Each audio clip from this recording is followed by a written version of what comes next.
Good morning. Welcome to Mirador Television. Mandatory piece of chocolate to clean the mouth. Clean the mouth with chocolate, you may say. Well,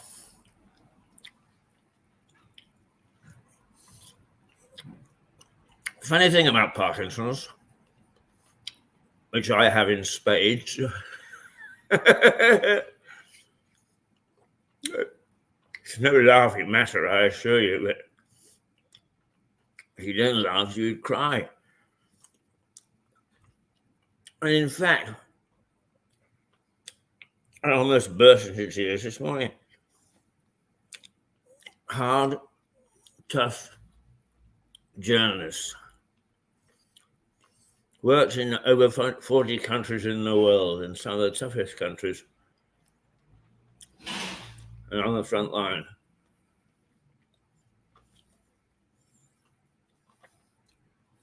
That hard and she, doesn't it? Like hell it does. It actually gets that soft touch bit going inside you. And when I'm setting up in the Black Horse, I'm often alone, and I think I need to have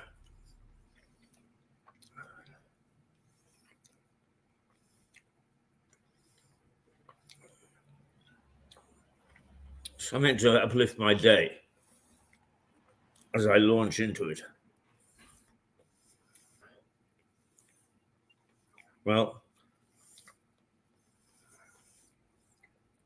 my choice always is the late Steve Harley. And Come Up and See Me, Make Me Smile. And it does. It's full of verve, and depending on the version you watch, full of surprise.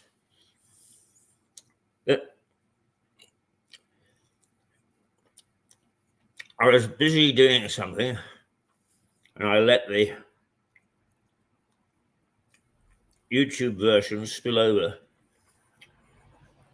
into the next artist. And I wasn't so familiar with these people at all, because I'm not really a music person in that sense.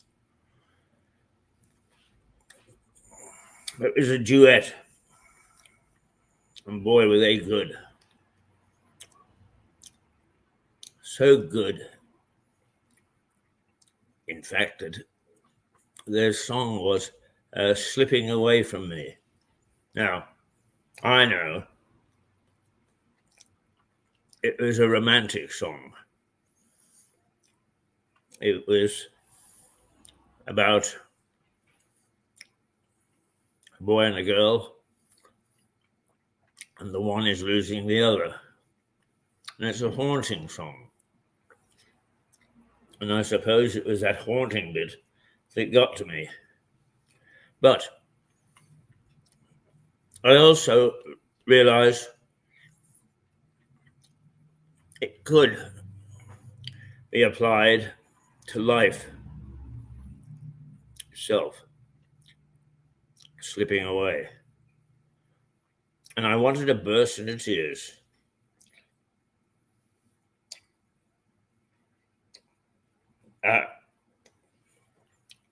Even on my own, I had problems blinking them back. Because my life is spent criticizing the way other people handle stuff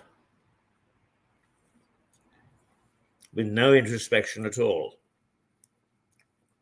I am the man who calls the shots. Now, I do it in a professional way.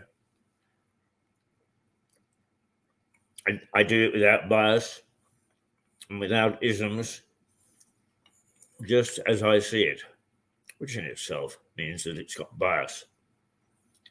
But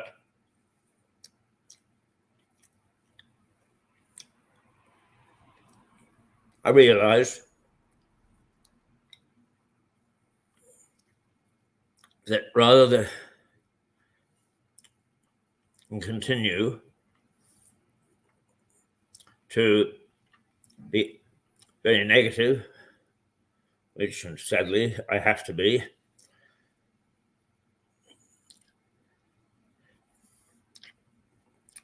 I also experience on a daily basis wonderful things in life, absolutely superb things in life.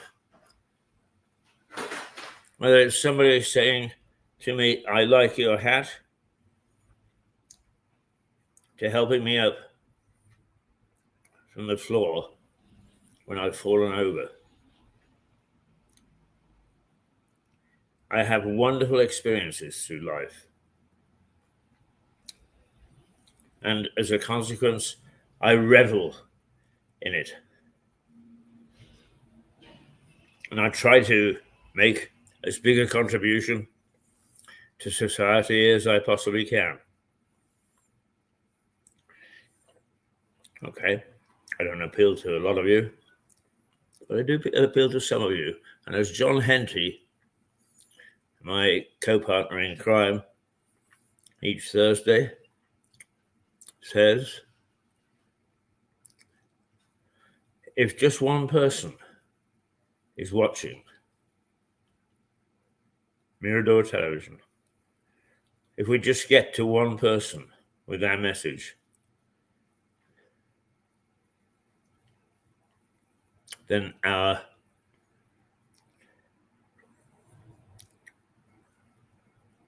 efforts will not be in vain. All that out of sitting in a pub at 7:30 in the morning, getting ready to broadcast something or other to you, the great audience of life.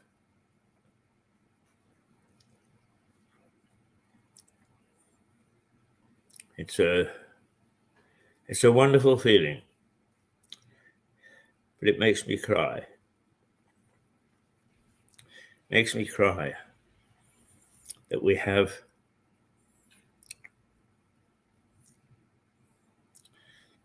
the ability, the facility, but also the desire to communicate with one another. And that is the big criticism that lodges above all the criticism that we should sustain, is so many people do not see it that way.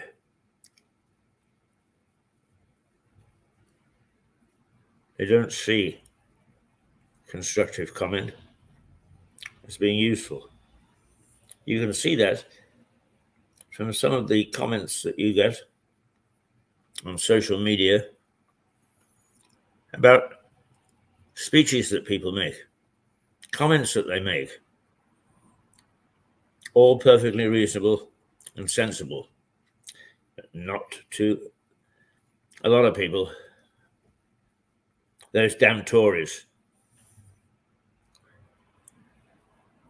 those bloody socialists, And what have they just said?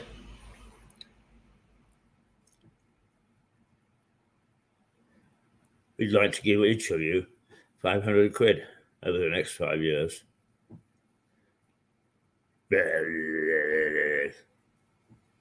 How sad.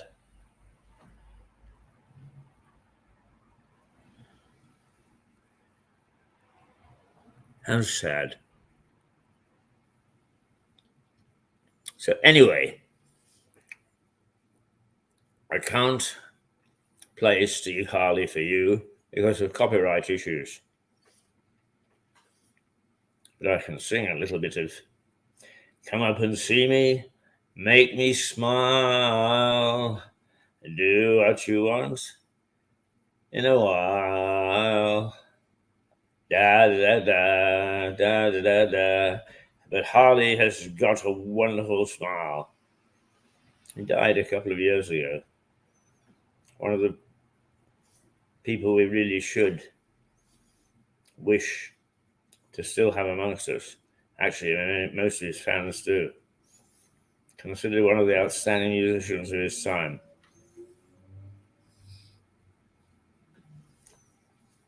A lovely man, lovely music, and in concert, a master. When I sing, it turns people away, which is not the purpose of singing. So I have to be careful.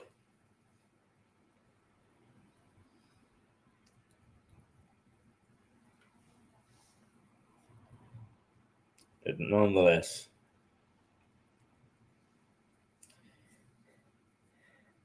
music, stirrer of the emotions. And the emotions bringing tears to the eyes. And tears to the eyes making one sentimental and realize what a wonderful world we enjoy. Whew.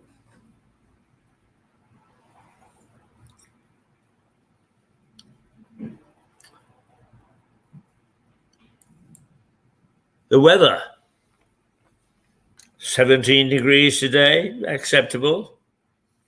Sunny intervals and a moderate breeze. Let's see when it's going to rain, if it's going to rain. Ooh, it's going to rain early evening at 7 o'clock. After a totally dry day, we've got a 30% chance of rain. So you can happily enjoy a sunny day. Oh, scudding clouds, yes, but a sunny day until 7 o'clock tonight. If you're going out at 7 o'clock, just make absolutely sure you've either got an umbrella or a Macintosh or whatever.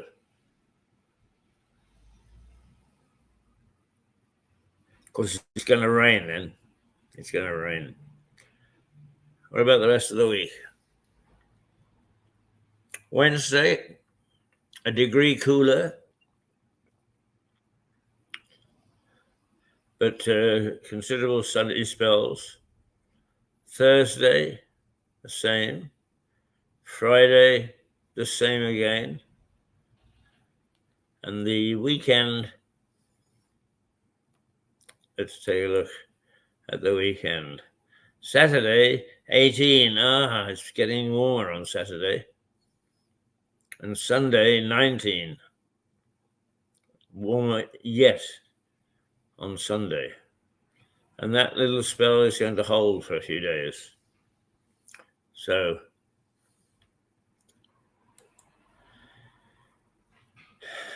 God bless God, because he's going to give us a little bit of atmosphere, weather that we can enjoy, all of us. So do enjoy it. Enjoy, enjoy, enjoy, enjoy. Oh, I suppose we need to look at the papers, the front pages of the papers, and see the quarreling hordes.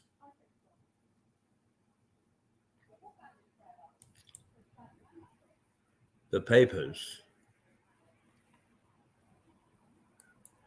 Rishi's darkest hour, it says.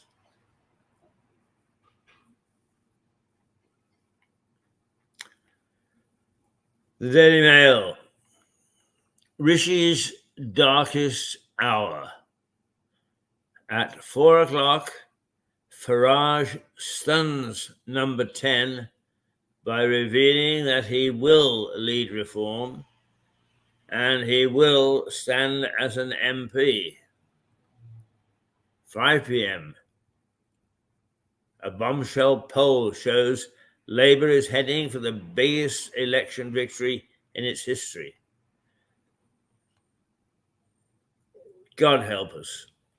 No, we're not making a political expression. If it's the will of the people that we should have a Labour government, that's the will of the people. They know what they're going to get. They pretend they're going to get something different, but they know what they're going to get. No. What this news is, it's so bad because when you get top-heavy government, you get a top-heavy party, you get bad governance. There is no opposition to say, hey, let's take a second look at this. Hey, what do you think you're doing? Government has its sway.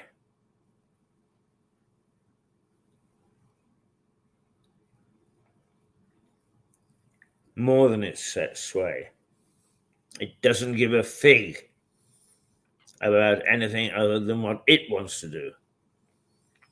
But our parliamentary system, with a strong opposition, means that everything goes under the microscope. And we're able to get a reasoned type of governance out of it. The story dominating Tuesday's papers is Nigel Farage's announcement that he will lead the Reform UK Party into the election and contest the constituency of Clacton. Much of the focus is on what this means for the Conservatives. Under the headline, Rishi's Darkest Hour, the Daily Mail highlights that an hour after the announcement by Farage, a YouGov poll of 50,000 was published, suggesting that the Tories could be reduced to 140 seats based on their research. 140 seats out of 650. Whee!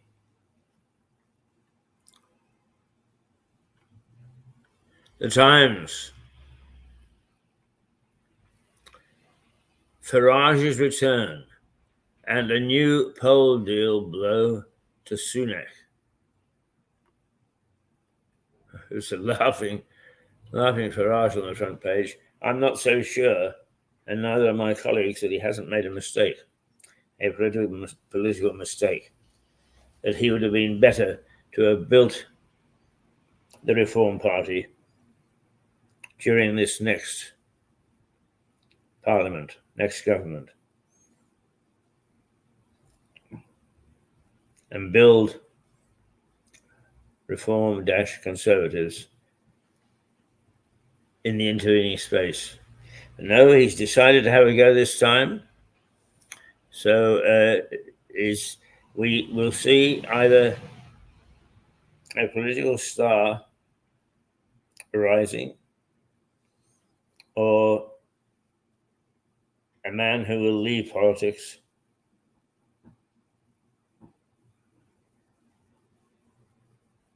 at the end of his stay.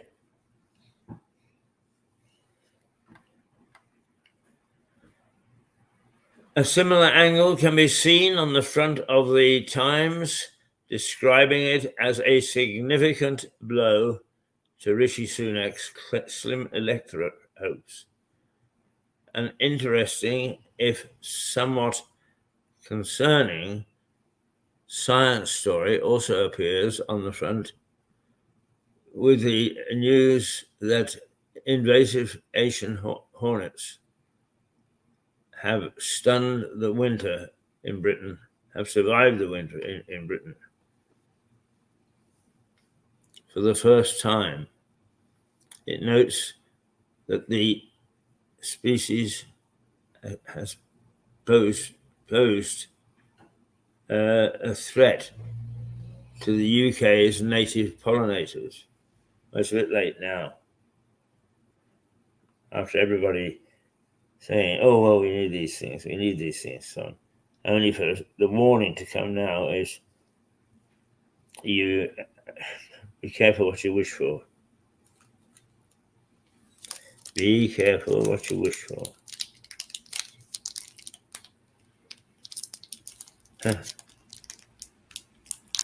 I'm going to have another chocolate treatment.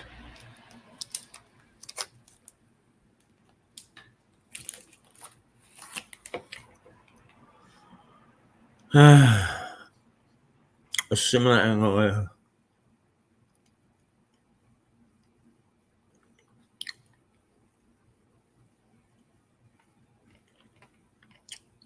Guardian.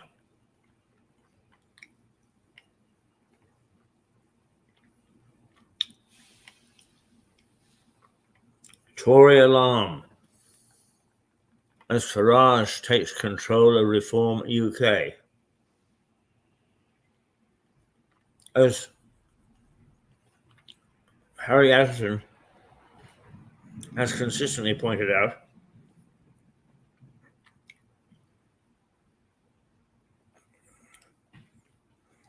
the Parliamentary Conservative Party aren't conservatives at all. Are some sort of social reformers. And they are leaderless.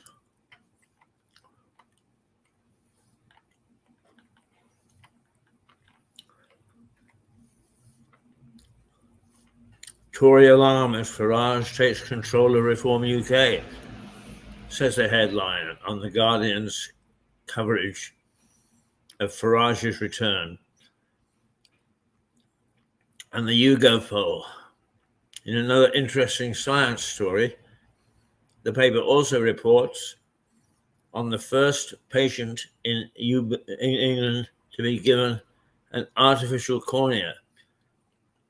Cecil Farley, 91, from Chatham in Surrey, was the first patient in England to be given an artificial cornea.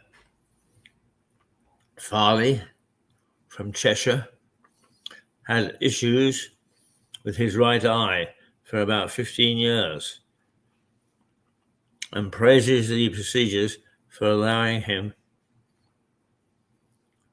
in the sausages.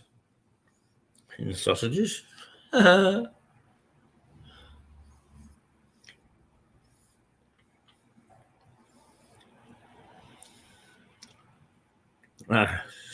His wife.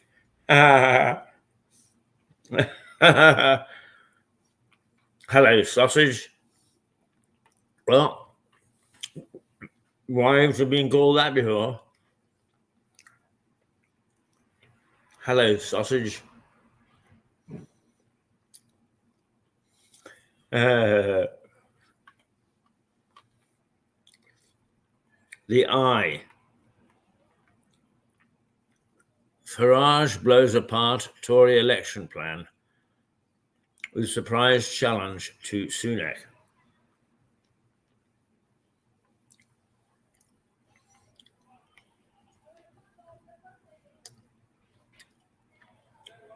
And that's all it has to say.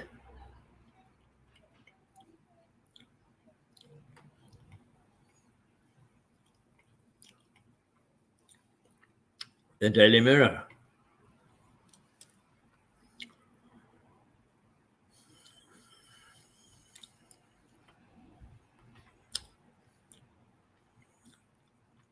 Sunak selection crisis.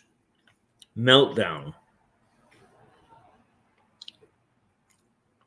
Meltdown is the Mirror's headline, taking in the bleak outlook for the Conservative Party. The paper notes indications from the YouGov poll that Ministers Grant Shapps and Jeremy Hunt could lose their seats. A story which also features across the paper is a final inspiring voice in a note left by rugby star and MND advocate Rob Burrows. Rob Burrow without the S, by the way, who died on Sunday aged 41. Every single day is precious. Don't waste a moment of it, he said. Well, it's exactly what I've just been saying. And the difference is that when I go, I shall be well over 40 years older.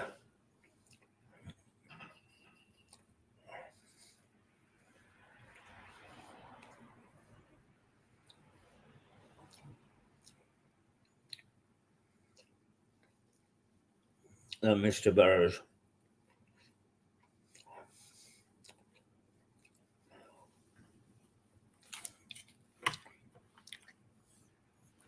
I don't know where they get the writers from nowadays.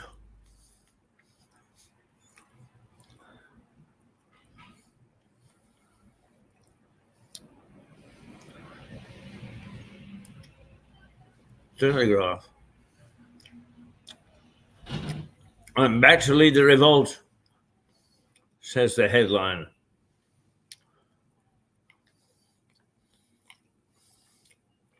With a picture of a pointing Farage standing in front of a Union flag, the Daily Telegraph goes with the headline, I'm back to lead the Farage.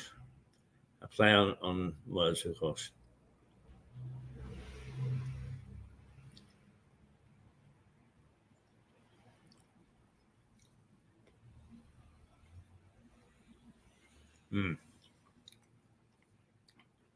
The Daily Express.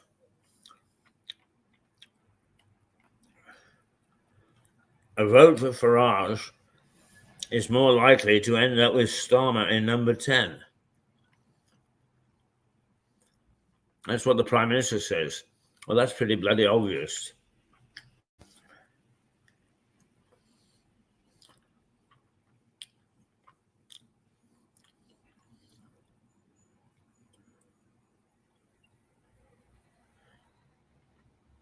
Sunak's reaction to the announcement by Farage by saying that a vote for anyone who is not a Conservative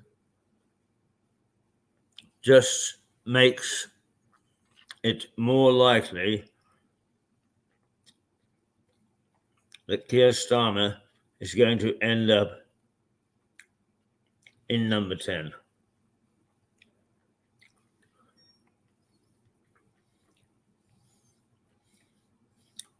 The FT, Financial Times.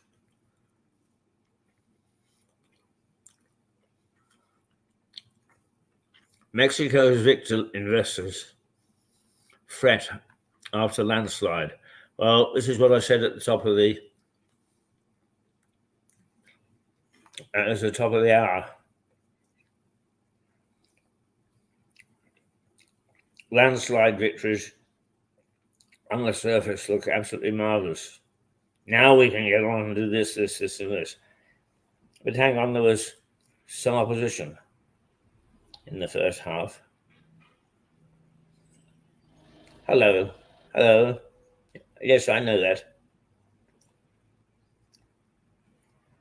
With that, walked away. No problem.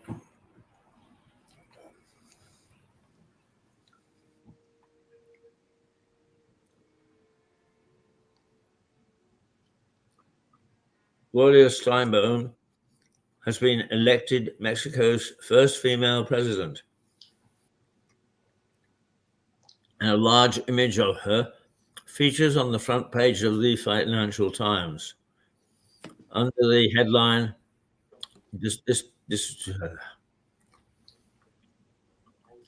under the headline, investors fret after landslide, noting the election of the pro-worker candidate would mean uncertainty for business.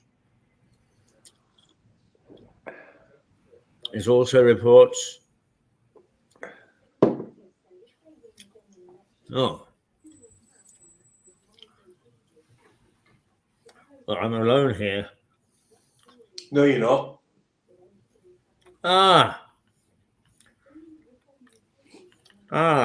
I've got the, there he is. Good morning, Philip. Yeah, good morning, Anchor. How are you?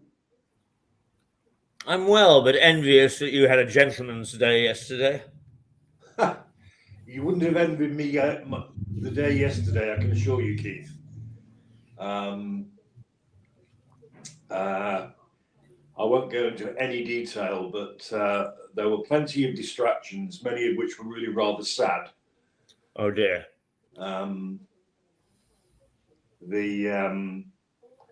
The death of our neighbour after a long struggle with cancer, and other things. So I hope you didn't miss me too much. Harry was on. We always miss you. Well, you're very... Yes, I knew Harry was on, and Liza was back, which is good. Did she have a particular subject or subjects that she shared with everybody? Well, we talked about politics as usual, but in the usual entertaining way that Harry does, and partly the headline in the papers was, "If you're a boy, do you know you're a boy?" So we focused on that. Yeah. But generally speaking, we had a good rollicking time in the second part of the show. Of course, nobody wants to be whoop-de-doo at 7 o'clock in the morning, 8 o'clock in the morning. So the morning show sort of picks up steam. And towards the end, we had Liza on, who came up with her usual, it's hard to believe, but this is what the experts are saying, type view of governance. And she was in very good form, being on the mend from pancreatitis. And all in all, yes, it wasn't a bad Monday. Good. I see that your headline today is Nigel Jumps In, meaning Farage. Yes. Well, again, I'm convinced that Atherton chap is a seer. He's some sort of sage, because everything that he says seems to come to pass. Yes. But there we are. The only thing that is different, and I almost headlined it this morning, has Farage made his first big mistake?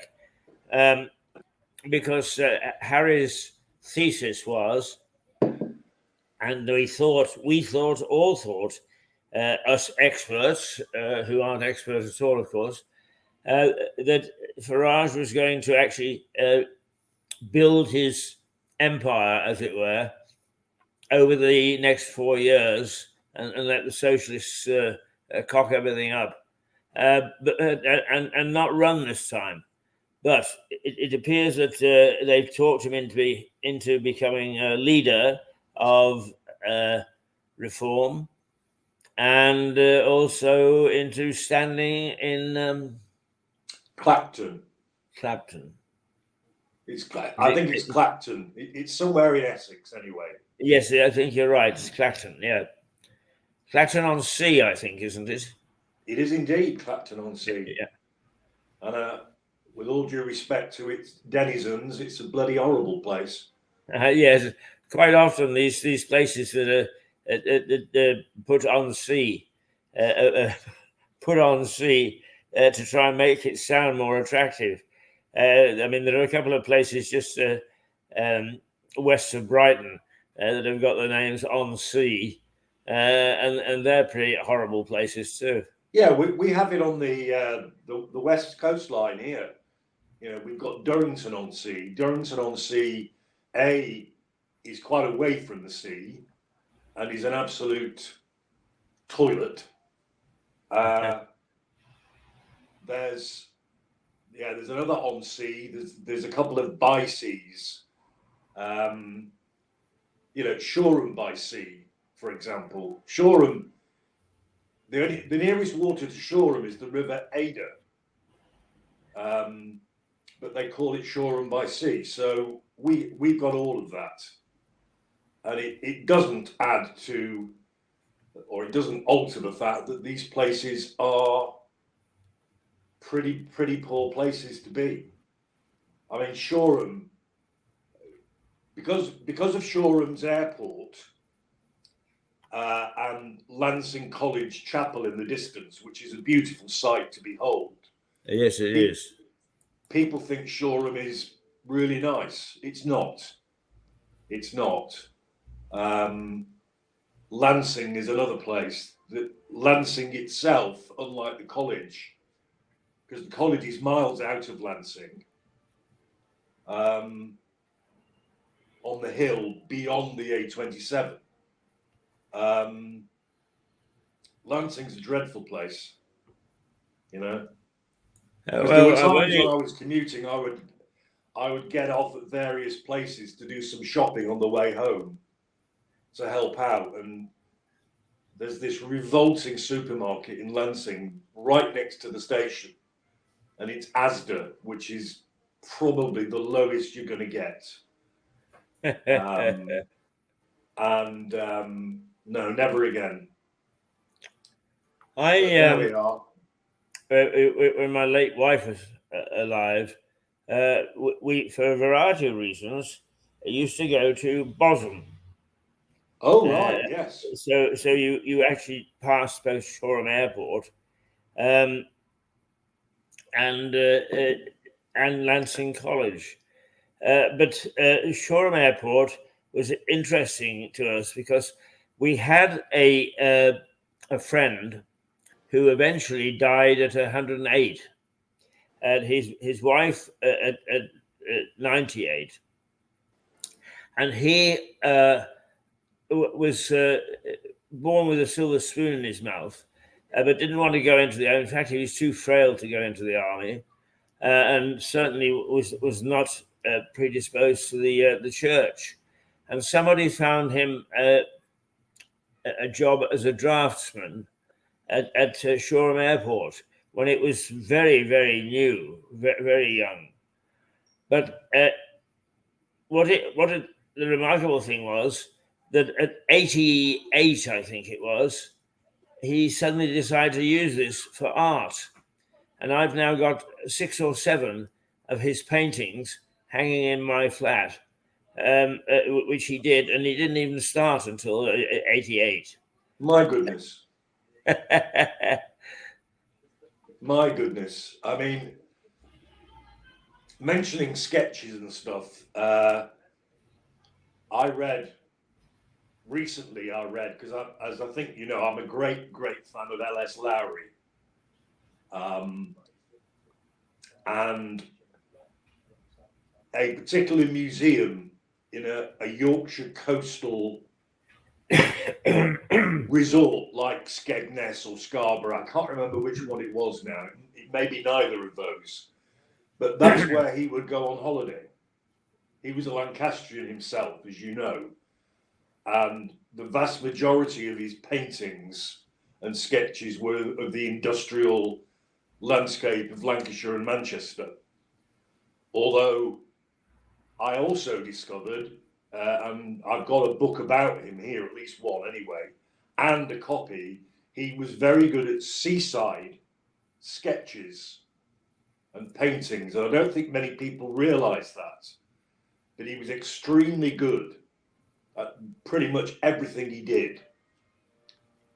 Anyway, this museum discovered that in a particular hotel that he went to for years and years and years, the then proprietor had kept in some suitcase somewhere sketches that Larry had done and gave him as a gift. Now, because they had no idea who he was, they sort of kept them. But another part of the story they discovered was the cleaning lady. Wait for this. It's a shame Ada isn't here to listen to this. The cleaning lady, he would give her sketches and she would use them to write on and then chuck them in the bin. Because they had no idea who he was. And they reckon that the surviving sketches are worth a fortune. And they've been in a bloody suitcase for probably 60 years. You know, it's like Turner, you know, William Turner, the artist. The artist, yeah. Yeah, he holidayed in Margate and got shacked up with a lady in the place where he lodged for years. And nobody knew who he was until he fell ill. And the doctor came round. And Turner was using his middle name, again, that slipped my mind, not his surname. And the doctor, who was a fellow of the Royal Academy in those days, recognised him and said to him, "Look, you're not who you say you are. I know exactly who you are. You are Turner. And we need to get you back to London, for some treatment." And that's how he was rumbled, but nobody knew who he was. Quite extraordinary. It's amazing, isn't it? And you and I are fond of Timothy Spall as an actor, aren't we? Yes. Well, he played Turner in the film. There's a film called Turner, which tells you all of what I've just described. That's worth a watch, frankly. It's worth a watch. Yes, I've actually seen it advertised. I must watch it. Well, it's quite old now. I'm sure you could find it cheaply on a DVD or something, but it will almost certainly be somewhere online. It could even be on YouTube. Sometimes YouTube does whole movies. Sometimes, but it's well worth a watch. Because he was actually a very controversial artist. He wasn't popular at the Academy, and a lot of them were basically very bitchy about him and to him. And I'm not going to ruin it for you. If you do manage to see the film, there's one wonderful scene where all his critics are gathered around his latest picture, which I think is a seascape, in the Royal Academy, and they're tearing it to pieces, picking at it, because they claim it lacks focus. Well, I will not ruin the scene for you, because it's the way Turner dealt with it was just fabulous.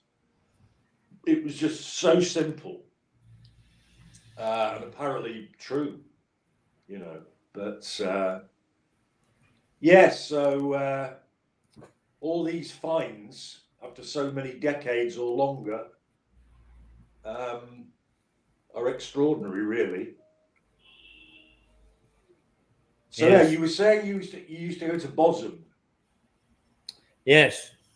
Well, I had friends who lived just down the road. He was a retired naval submarine commander called John Peyton and his wife Nell, and they ran for years. They ran what we call here in Arundel the Victoria Institute, which is owned by the people of Arundel for the purposes of art, music, camaraderie, whatever.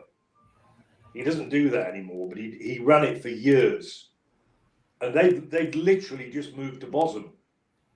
And I saw him, not now, because I don't think she's been very well, sadly, but I saw him at one of the functions we attended. I think it was my neighbour John's 80th birthday party at the town hall, and John Peyton was there, and they're really happy there, really happy. It suits them down to the ground, and it is a beautiful place.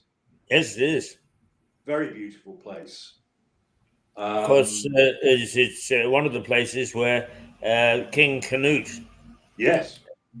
is supposed to have ordered the tide to recede. Yeah, there's a connection with King Alfred as well.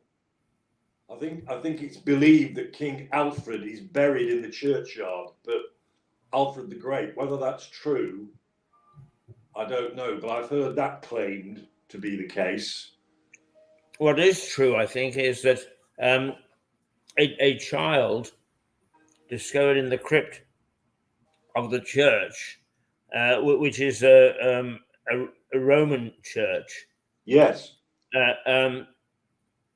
is authenticated as being the grandson of Alfred the Great. Now that might be it.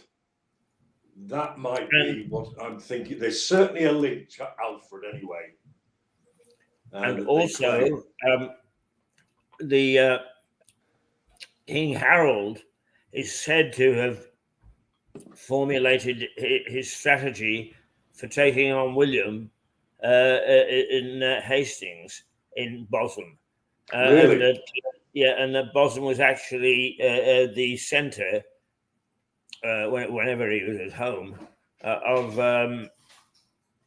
King Harold's fiefdom.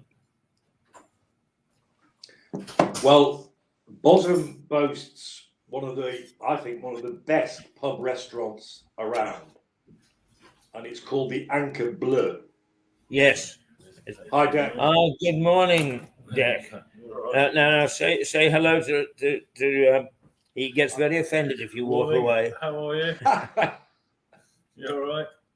I'm fine, Declan. How are you, sir? Yeah, I'm all right. Yeah, I've got a mad week this week, so I'm rushing in and out of the pub thing. So You're just a busy bee. He's spending more time on the golf course than he is in the office this week. Well, the golf course is clearly his extra office. That's not true. Well, the euphemism for his golf is work. Yeah. Have you found a replacement for Ada? Yeah, but she's gone on. She did a trial shift and she had a week's holiday to do. So she's gone on a week's holiday. Right. So hopefully she'll be starting next Monday. Good. So good. But all the staff are running around to help out with the cleaning. Yeah, well, I doesn't surprise me that they want to help you out, Dec. No, thank you very much. It's nice to hear. Well, I must leave you guys. I've got to go to the office and do the staff wages. Yeah. See you guys. I can see your golf bag behind you. Don't give me all that testicles and that. He's a great character, Dec. He's a man of so many parts. You wouldn't believe it. I think you have to be a really brilliant character to successfully run a pub. Yeah, and essentially run a bloody television station along with it. Yes, well, bless him. But the Anchor Bleu used to be the end focus for, in the days when my knee was okay, I would go cycling with a group of people, mainly from Horsham, and we would cycle the canal and then the harbour and end up in Bosham and have a lad's lunch in Bosham. And no, it was good stuff. Yes, it is. The Anchor Bleu is a nice pub. I think there are 3 or 4 really nice pubs in Bosham, aren't there? Well, there are certainly 3 or 4 pubs, but in terms of pub food, my money's on the Anchor Bleu. But there again, I'm only saying that because that's where we visited. I never really tried anywhere else in Bosham to eat anyway, but there we are. So, have you got? It's Tuesday. So, have you got Mark Maybe coming on? I should. An invitation has been sent out, and it's his day, as it were. So the proof of the pudding will be in the next 5 minutes or so. But interestingly, as you know, Mark is associated with this new University of Innovation. Yes, he is. And it was mentioned by the 2 founders on LinkedIn, and they have been to see the Office of Students, I think it's called, where you need to register any new university, and it's finding a lot of favour. So Mark had made a comment, is well done, chaps. So I said, what they said was that they were going to concentrate on the north.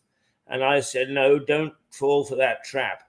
I said, we're in the deep south. We've been working with Mark to be able to be support to you. Go where there is enthusiasm for the project and where it's likely to flourish. And I got from the one of the 2 boys who are the founders of this operation, I got thank you very much for the comment, sort of thing. So, well, where you're right is that Manchester, Greater Manchester, has so many colleges and universities now that it's saturated with them. I just can't see there's any room physically or academically for any more places of learning. I know his vision is a bit like the old Open University. I realise that, but I thought he did have Lewis in mind, didn't he? Yes, Lewis is one of Mark's targeted locations, and because of his association with me, and for some weird reason, he seems to have some confidence in me, but also because there is no competing organization.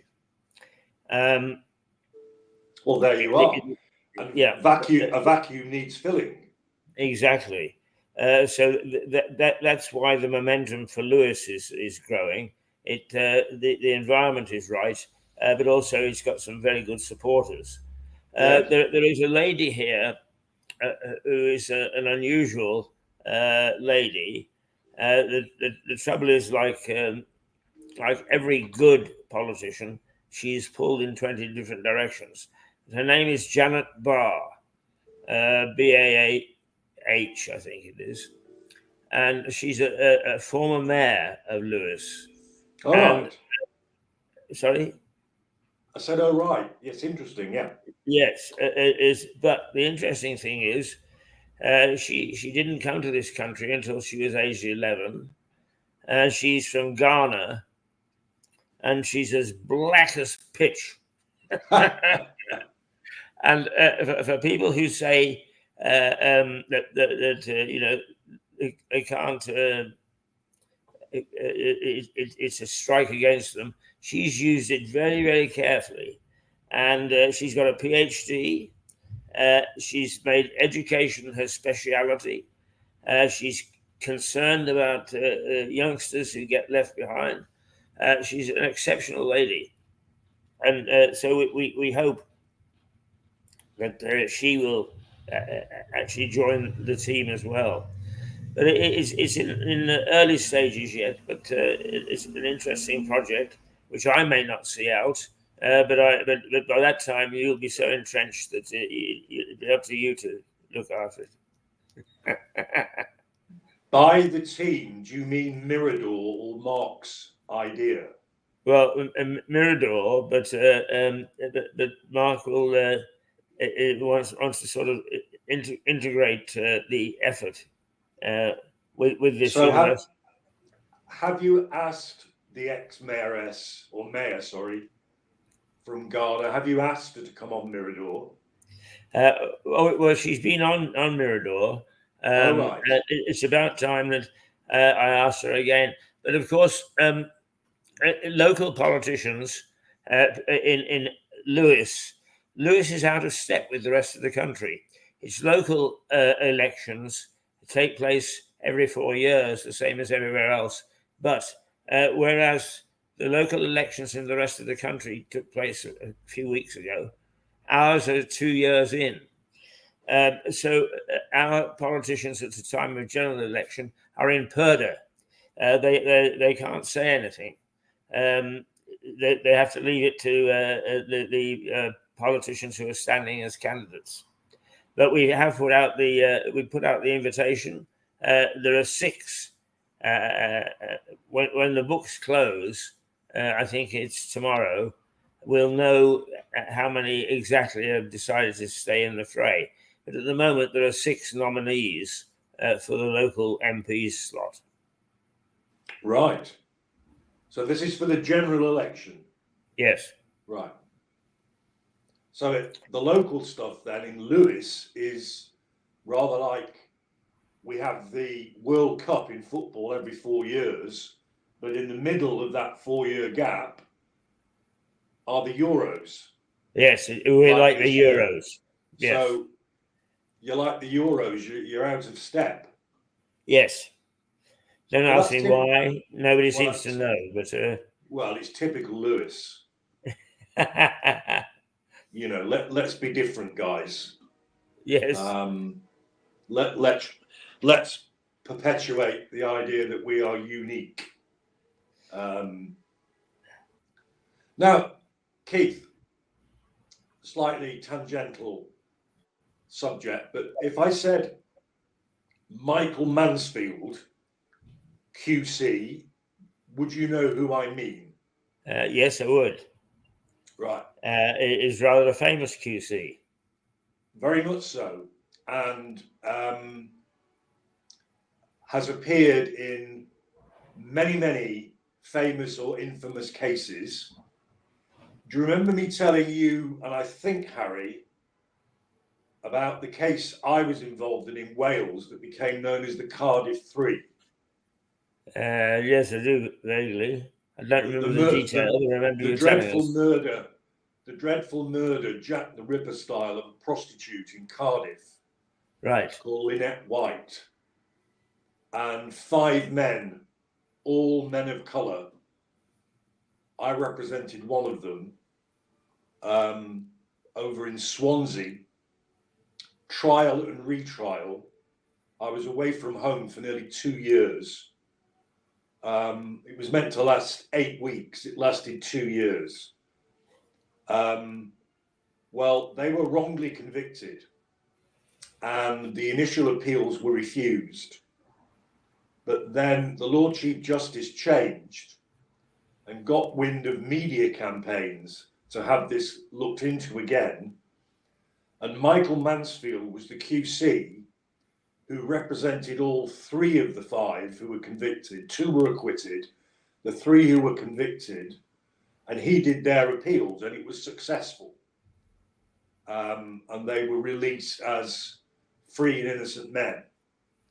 So the police went back and redid all the DNA, looked at the original suspect's identikit and so on, which was none of them were black. DNA had improved hugely, its analysis, and they found the killer by the one man, white man, fitting the description of a man who was seen outside the relevant property in Buttetown at the time, but the police didn't follow up the lead. And he pleaded guilty to the killing. So not only were the 3 wrongly convicted, they spent a long time in jail because they were given life sentences.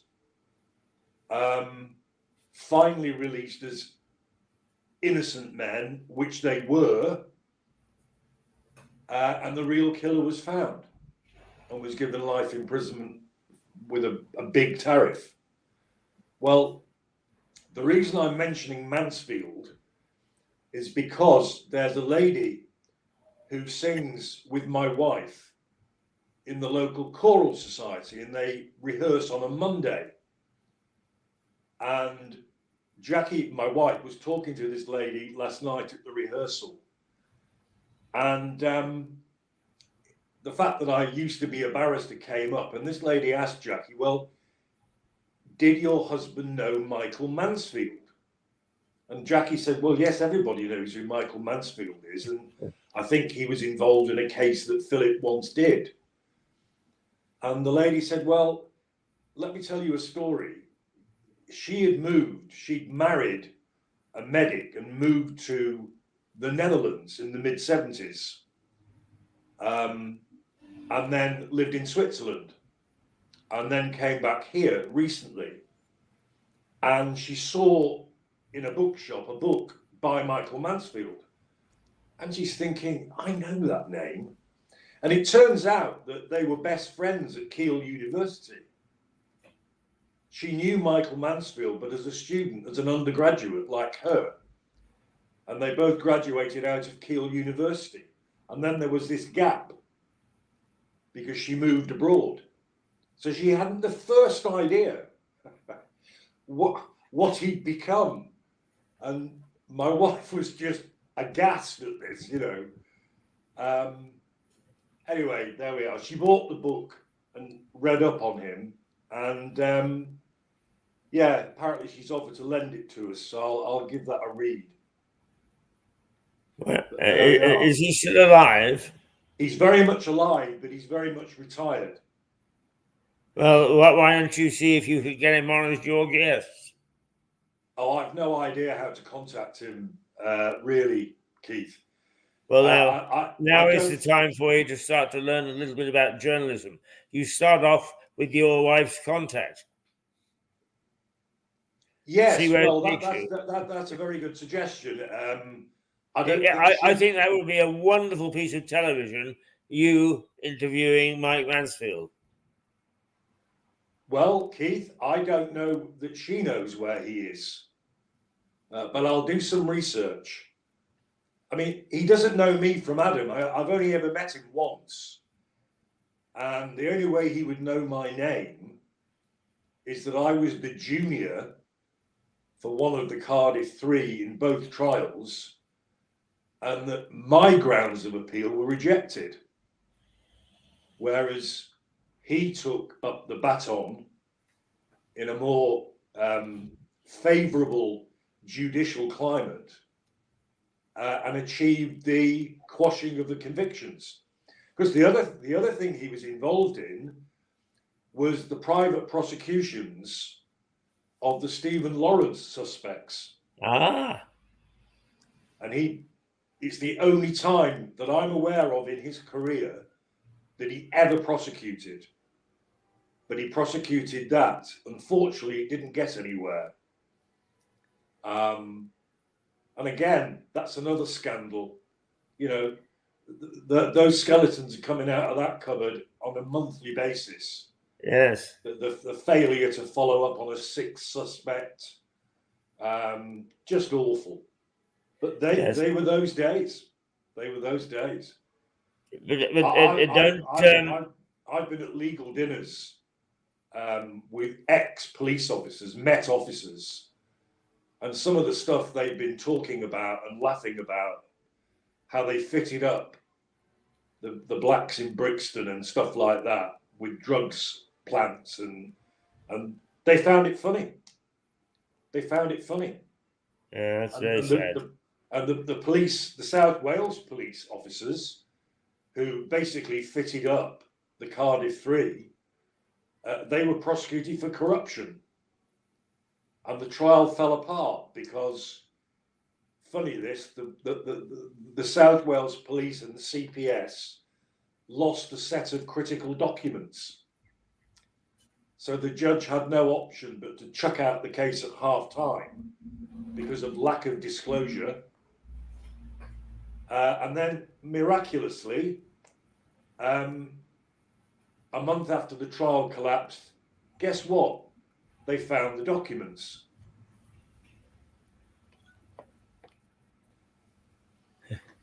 Morning, Mark. Bonjour. Bonjour. I'm just pointing out to Philip, who actually, as a lawyer, is quite rightly sort of said we're talking about Mike Mansfield, whom you remember as a QC. Yes. And he said, well, I don't. He wouldn't really know me because my response is, look, Philip, you are now a very respected journalist, broadcaster. No, I'm not. That's how you approach him. No, I'm not. You butter me up ridiculously. No, the story I was telling Keith and the man and his dog who might be listening or watching was that my wife sings in a choral society and they rehearse on a Monday. And last evening, she got talking to a new member of the society who has recently moved back to England from Switzerland and before then the Netherlands. Right. Where she moved to in the mid-70s with her new medic husband. Anyway, they got talking, Jackie said, and somehow it got into the conversation that I was a retired barrister. Right. And this lady said to Jackie, did he know Mike Mansfield? And Jackie said, well, everybody in this country with half a brain knows about Mike Mansfield. And in fact, I got to know about him because he won the appeals of 3 wrongly convicted men called the Cardiff Three. Oh, right, and yeah. I appeared in the trial and retrial in West Wales for one of the Cardiff Three. Anyway, he got them out on appeal. He also did the private prosecutions of the Stephen Lawrence suspects. Sadly, that failed. So this lady said, well, the reason I'm asking is, I was in a bookshop the other day and I saw this book by somebody called Mike Mansfield. And I'm thinking, I recognise that name. She's thinking to herself, gets the book down, buys it, because she realised that Mike Mansfield was one of her best friends at Keele University. Good grief. And they were undergraduates together. They weren't lovers, they weren't an item, but they were close friends. And because she'd been abroad since the mid-70s, she hadn't the first idea how his career rocketed Yeah, and he became pretty much the most famous name on the circuit, didn't he? he did, absolutely. Yeah, he was very well known. It's very coincidental, actually, Phil, because on Friday at 12 o'clock, I've got an interview. I haven't had an interview for about 40 years, but I've got an interview to go onto the council of Keele University, Oh, how incredible! What which a is just up the road from me. What a coincidence! It's amazing, isn't it? Yeah, that is amazing. See, I remember Keele being the first, not open plan, the first. What do they call it when you're Campus not? based. That's it. You're not Yeah. part of a town or a village. You're in the middle, effectively, of nowhere. Yeah, and that's it, it's sort of just on the outskirts of Newcastle under Lyme.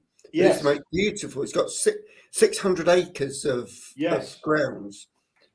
Yes, I remember it being very because shortly afterwards, the University of Kent did the same thing. Yeah, but Keele was the first. it was, and then of course York is another campus university that they is it? I didn't know that. Yeah, York is also built outside York on another beautiful campus with lakes and all sorts of things, and it's sort of self-contained very much. But interesting. It's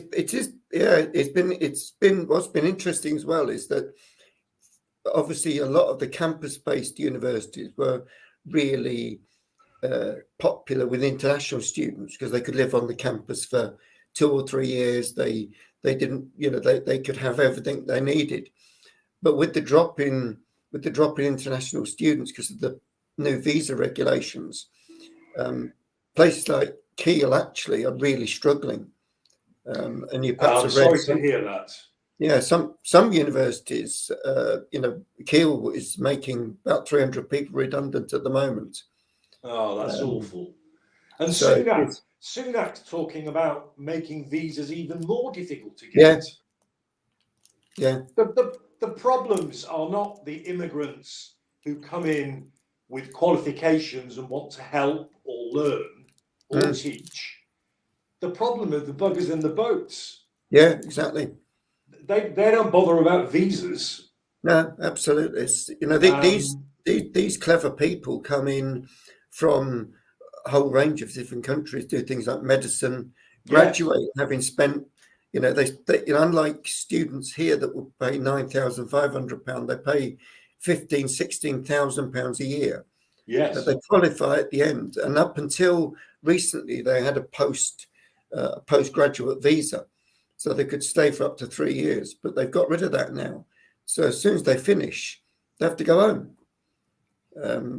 And they actually want to stay here. So actually, it's more interesting now for them to go to places like Australia, the United States. And in fact, you were just saying about the Netherlands. That's becoming a really popular destination.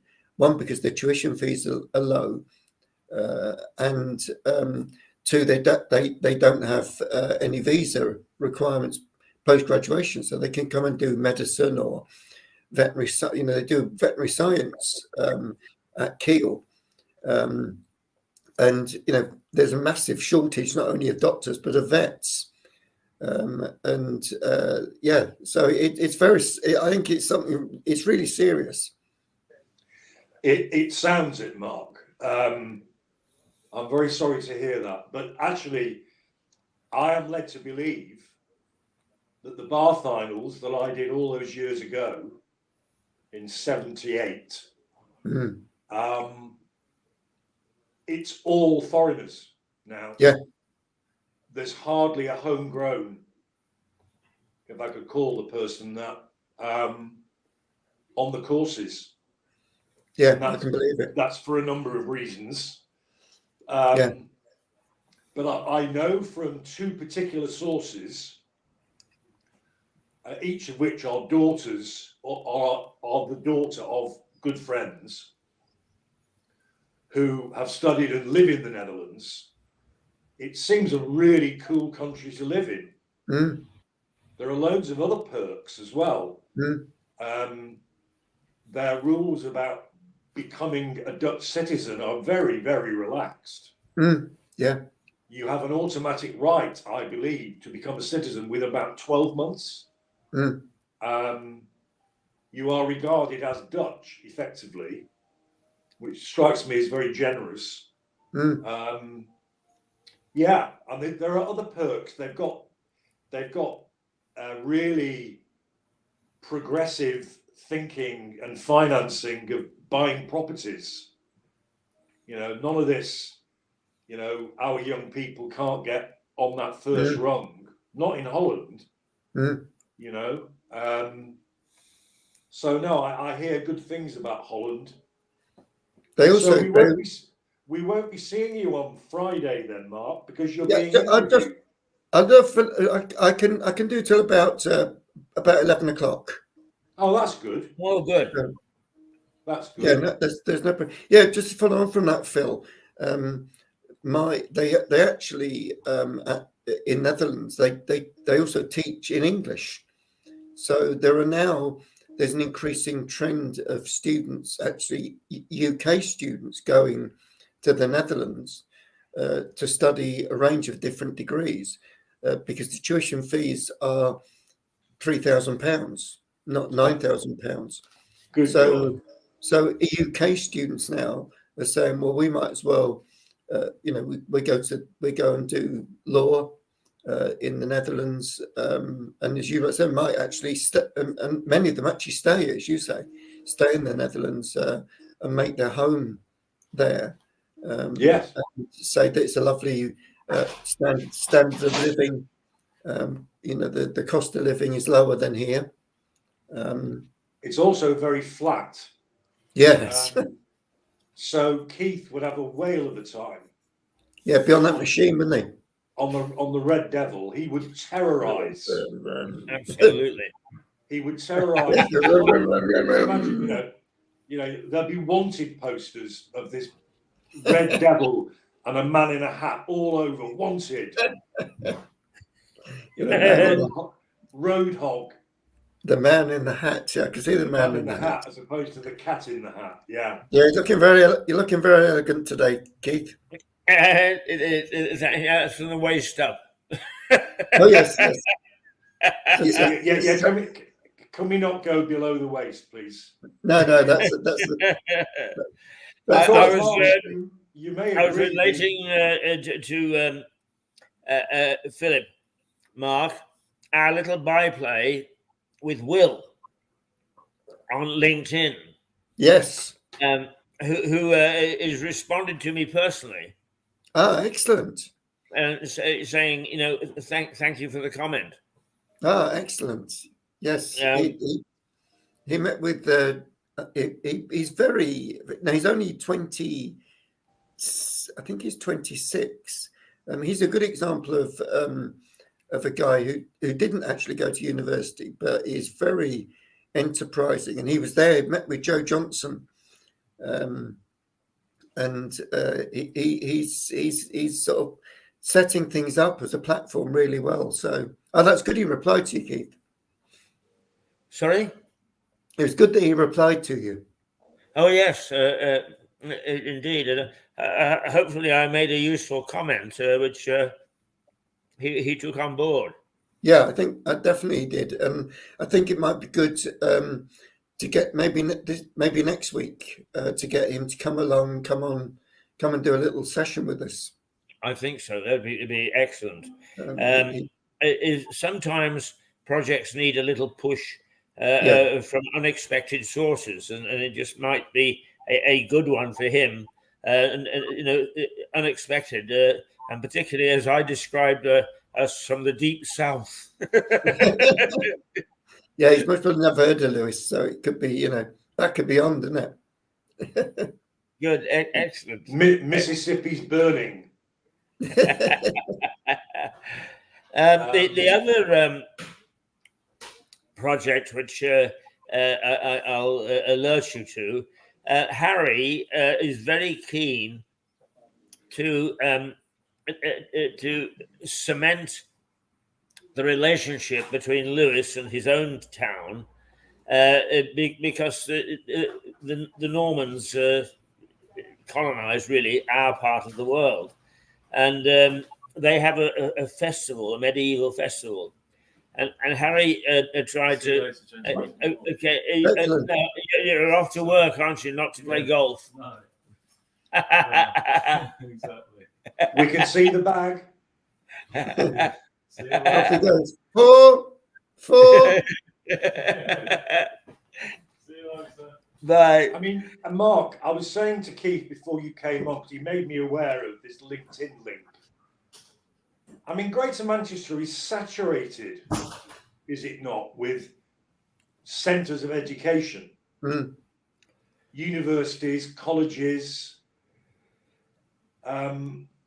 So Keith's suggestion of look south, where there's a vacuum, is a good suggestion, isn't it? Yeah, I think, you know, up in Manchester, there's the University of Manchester, which combined with UMIST, there's Yes. Manchester Met. Yes, exactly. There's the University of Bolton, which is now going to call itself the University of Greater Manchester. Oh, is that what it's calling itself? Is it? Yes, it's asked the Privy Council to call itself the University of Greater Manchester. And then, of course, you've got Lancaster.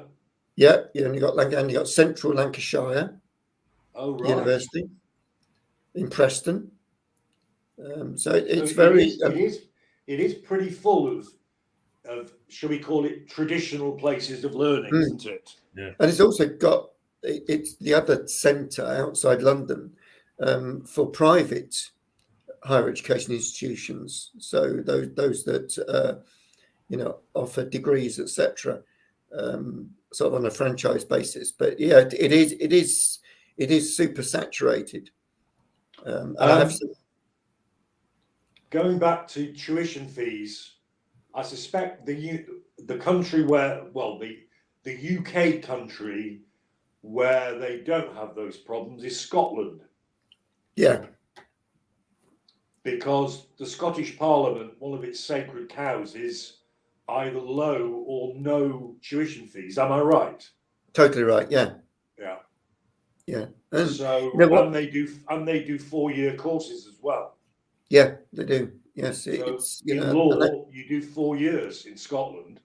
Yeah, and places like University of Edinburgh, Strathclyde, Glasgow, St Andrews. St Andrews, they're really excellent. Competitive, almost red brick universities, and of course the students leave with no debt. When I was at my grammar school, That's a real plus. Yeah. Yeah. Plus And fours. that's really the plus of the School of Innovation, in that we're looking at students working and earning. Yes. You know, they won't leave with they won't live with the same level of massive debt. In fact, they might be working full time and come and do 2 evenings a week and 1 Saturday. Yeah. And I think that's the other big criticism at the moment, Phil, in that, most students now, even in areas like law, do no more than 3 days a week. And then most students have finished. So they finished most probably second week of May. So they have all of May, all of June, all of July, all of August, all of September, and go back in October. So they have 5 months. 6 months of the year. Yeah. I just don't know how you can achieve a worthwhile law degree in that part-time way. I just don't get it. I don't. You know, I did science, so I did microbiology, and 60% of it is practical work in the lab. Yeah. And I was in from 9 till 6, 5 days a week, and practicals and lectures. We didn't finish until July, end of July. I was the same. Durham had 9-week terms, and it was full on each term, 3 a year, and back again. Mm. I've got a delivery coming in. I'm just going to leave you for a while. Okay. Yes, Right. I think Actually, between us, we know so many people. I mean, I think, I certainly I'm able to approach. Can't guarantee, but Sir David Latham to join the. that would be great. I know David and I have worked on reforming Albanian and Kosovar law legislation and so on. David is very keen to get involved in community stuff, and he's a very nice guy. And of course, he was sort of probably the most powerful legal man in Britain when he was Chief Justice. He Yeah. wasn't Chief Justice. He was, but and then his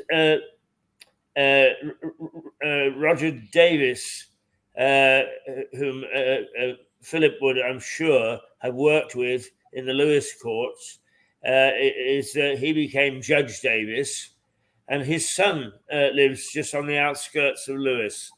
All right. So our contacts over. I mean, but just between you and I think Yeah. we probably got 150 years in the business. Yes. That's before we bring in anybody else. Yes, absolutely. No, it is. I always say to people, younger people, like my daughter, I always say to, unfortunately, it's not what you know, it's who you know. And you can get on a lot with what you know, but actually, it's who you know. Open the doors, don't they, Keith? Open the doors. Absolutely. Have the influence, and I think that's the bit that, in many ways, I think that that's what I've been trying to encourage Will to do now is to get out there and start influencing. But it is something, unfortunately, that comes with age and comes with that experience. So Yes. so we did meet. I met with Andy Burnham a few weeks ago, and I think with the potential incoming Labour government, having the Labour Mayor of Manchester on board, supporting it, perhaps even supporting it when it goes to the Office for Students and having his sort of rubber stamp on it. Absolutely. Those sorts of influential figures, if I've said to Will, as we get closer, I will ask Andy if he'll join the board, because having some big hitting people of most probably the right political leaning will be really useful. And he's very committed to obviously to Manchester, but he's very committed to widening participation.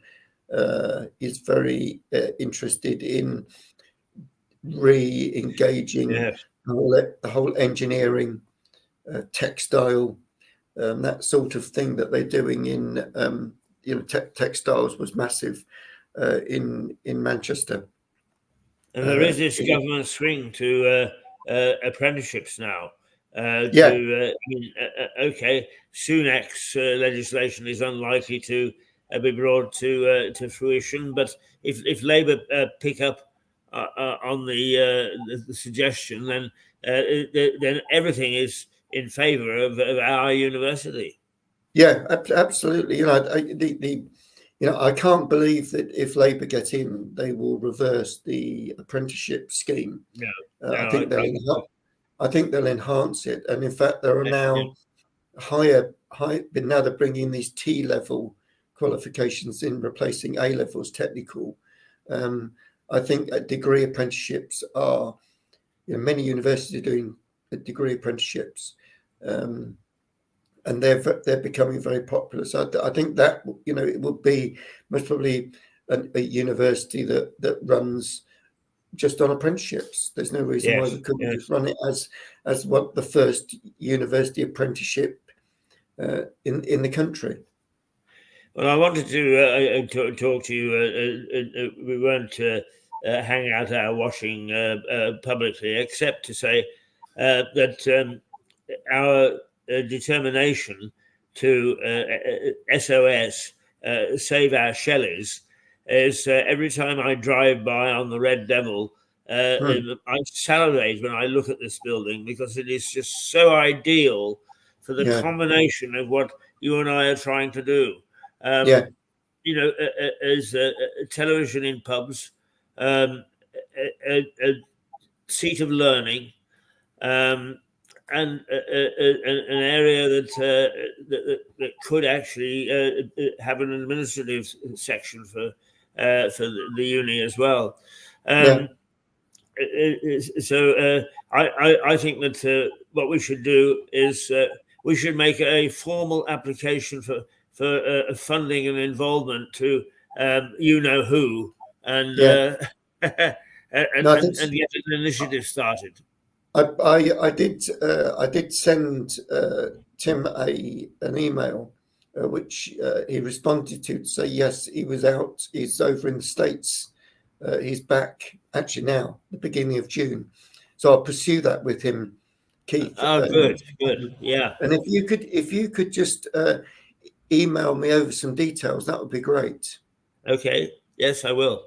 Sort of locations on these phones. You can see, you can get maps, and you can actually see the buildings and all sorts on these clever Google things. So if I know the sort of location, the postcode, etc., I can look it up on this. Look it up. Thing. Yeah, absolutely. Yeah. But you know, there's you know, I don't know. The other thing that I wondered about was you know, there is a whole lot of levelling up money available in different areas.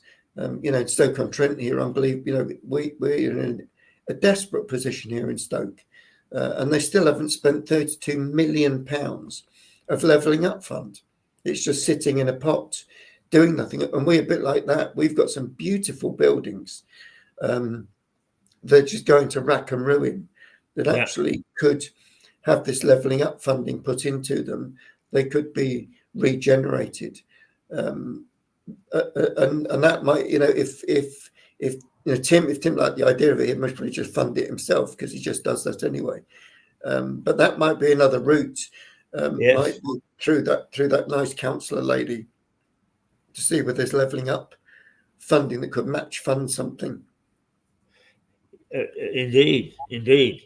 Well, let's talk about it. We can actually privately use this system too. That's a good idea. We can simply bring people in by sending them an email. Yeah, that'd be great. Yeah, that sounds a perfect idea, Keith. That's I mean, when we talk about innovation, Mirador is an ideal vehicle. Let me tell you what Harry and I were discussing yesterday. Harry has a very active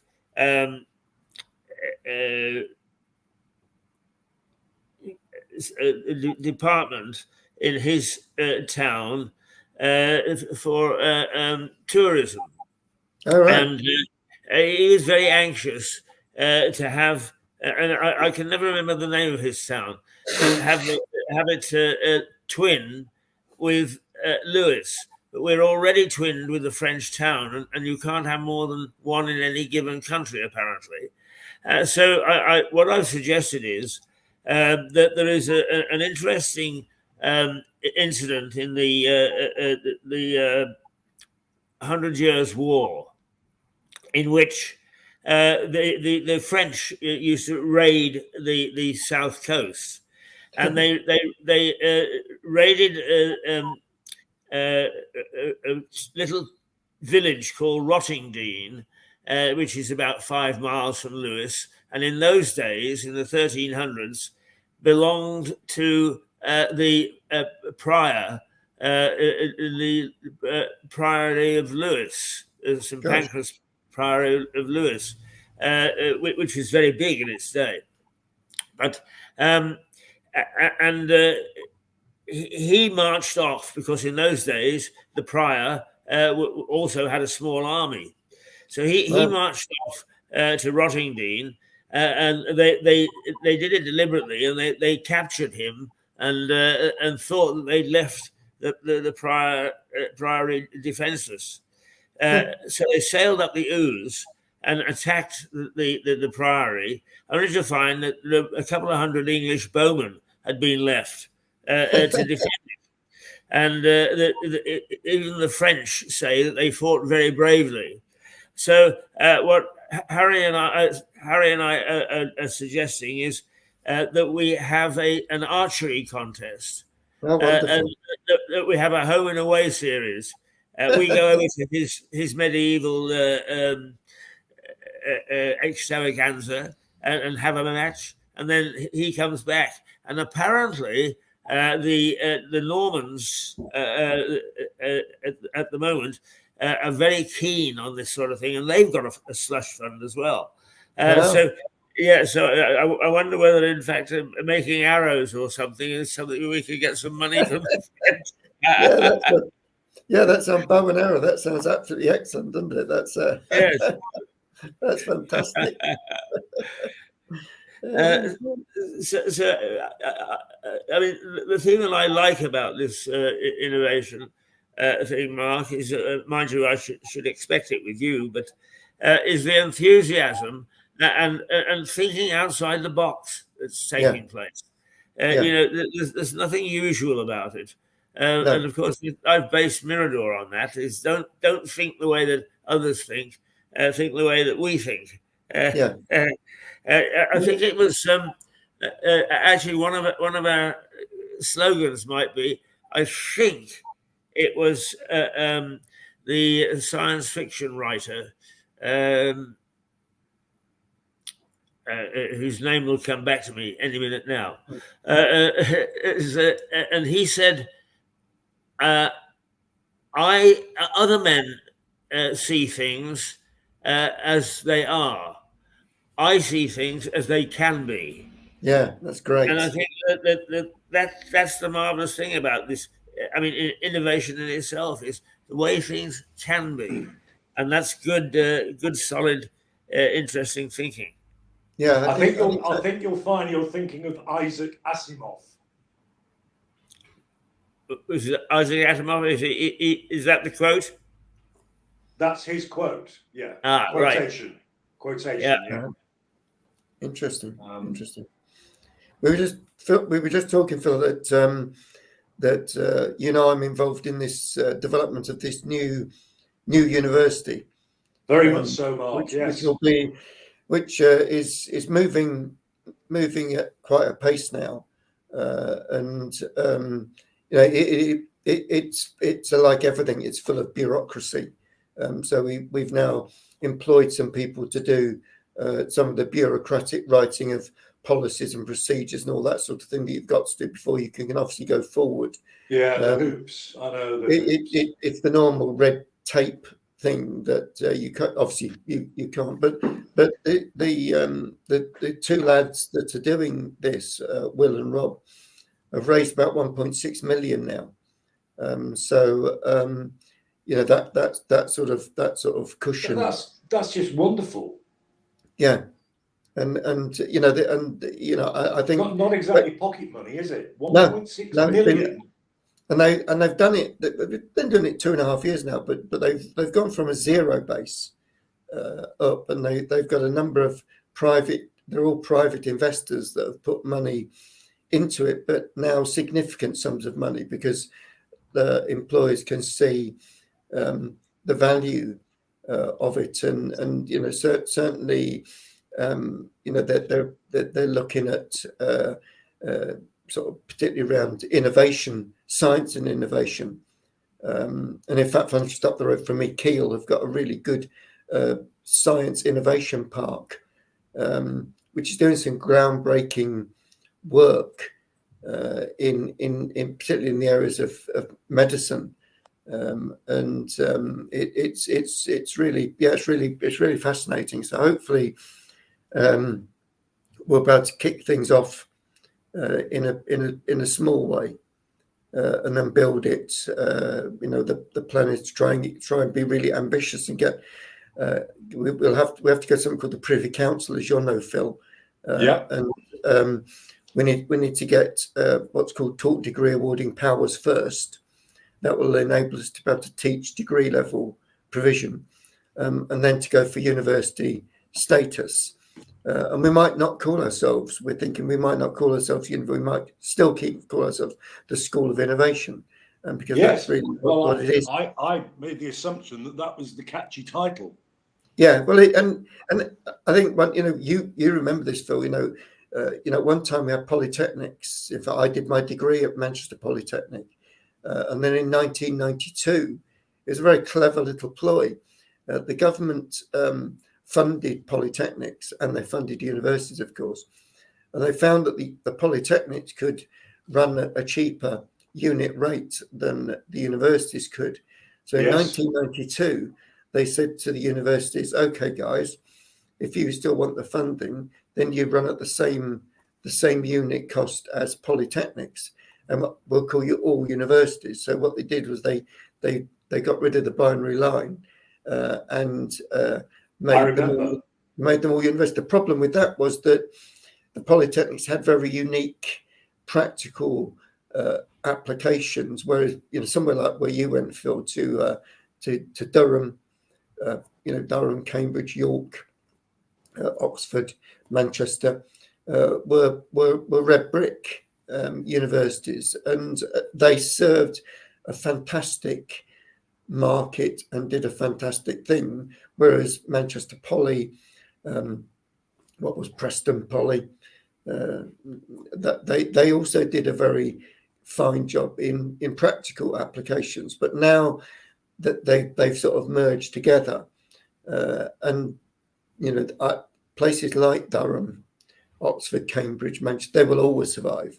But there is some evidence that some of the new universities might actually fold, because the number of international students has decreased. The number of young people going to university has decreased. I'm not surprised. Instead of leaving with, my daughter's, she's 30 now. She went to Coventry University. She did performing arts. £36,000 later, actually works at the university now as a student support officer, not as an actor. And the qualification itself held her in really good stead for brilliant communication skills, the sorts of things. And indeed, you hear of lots of people now, Phil, doing law that don't necessarily go into the legal profession, but use all the skills that they've got in getting their law degree, communication skills, the intellectual thinking, those sorts of things, the negotiation type things, to actually move into different areas. And that's where I think having a university education for many, not for all, but for many, is fantastic, because I studied medical microbiology at university, and here I am now. Don't do anything. I did medical microbiology for about 12 years, and then went into universities and moved into university management, and sort of went as a dean, and then as principal of a couple of colleges. But I'm convinced that it was that intellectual training that has helped me through my sort of, that all the years I've been working, really. And it's not for everyone. And I think that the School of Innovation might combine those people that want to do more practical things. Well, I think the broader the church, the better. Yeah. If it's financially sustainable, the broader the church, the better. I mean, it really is. It's hard to avoid cliches, horses for courses, one man's meat, etc. But people are very different. Yeah. People are very different. I mean, you may remember, I certainly do, the days of the 11 plus, but the 13 plus. Yeah. And the 13 plus, I thought very, very sensibly was there to catch in the net those who had slipped the 11 plus. Yeah. Because particularly boys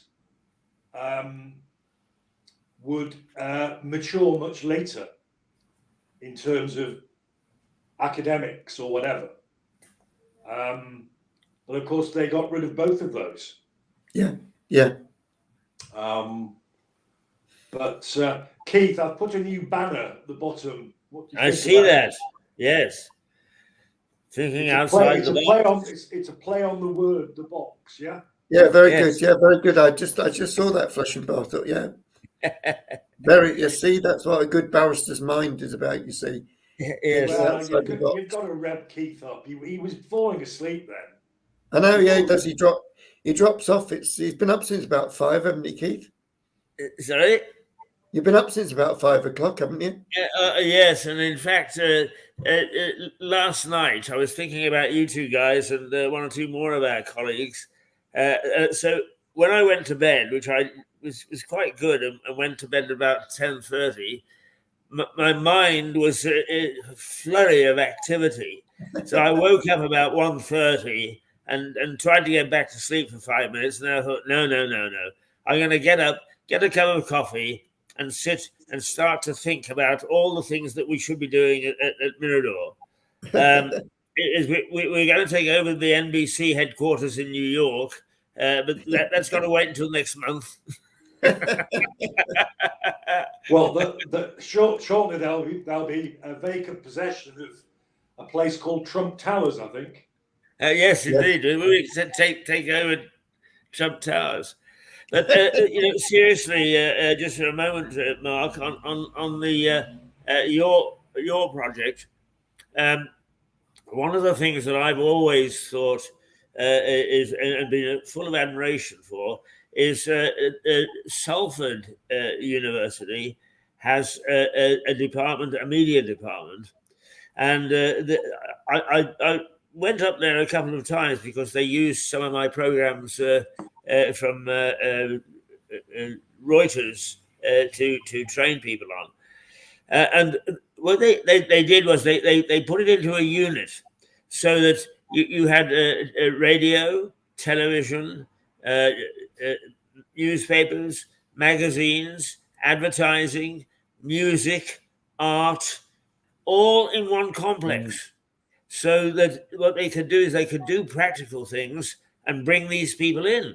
So in training, say for television, is let's make a commercial. Right, we need music, we need graphics, and so on, and they would use them in practical terms.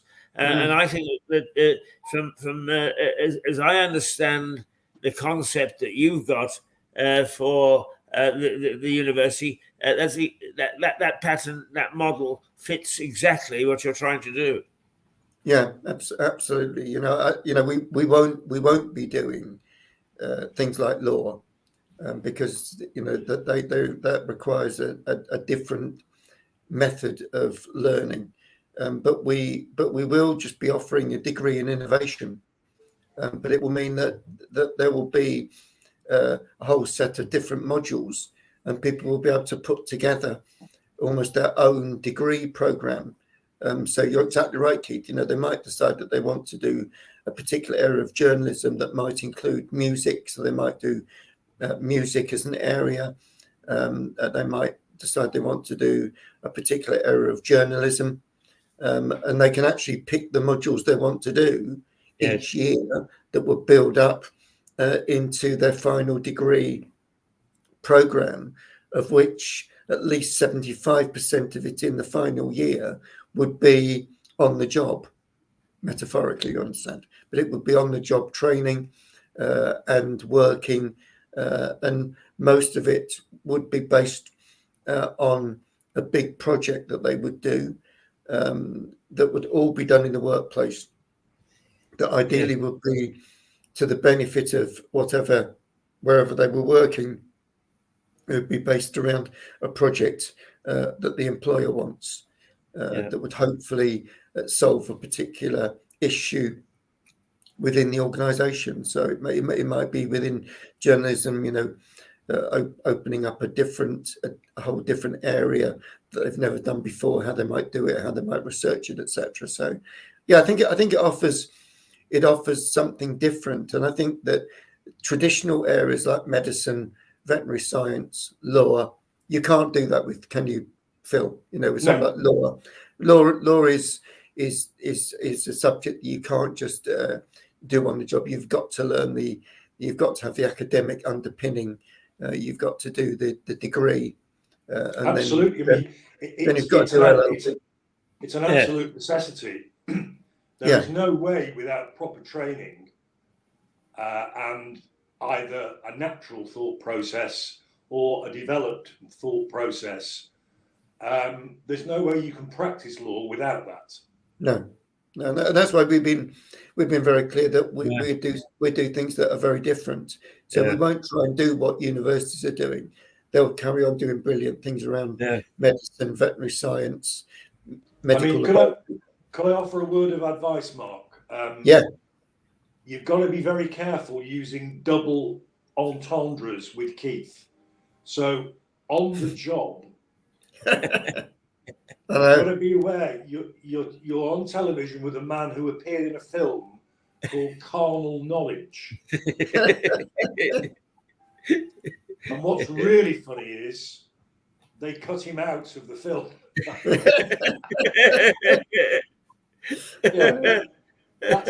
That's the bit I still find the funniest. They actually cut it out. But actually, Mark, it needs somebody to cull them out. But on sticks and things like that's a phone, but I've got extensions to hard drives and so on.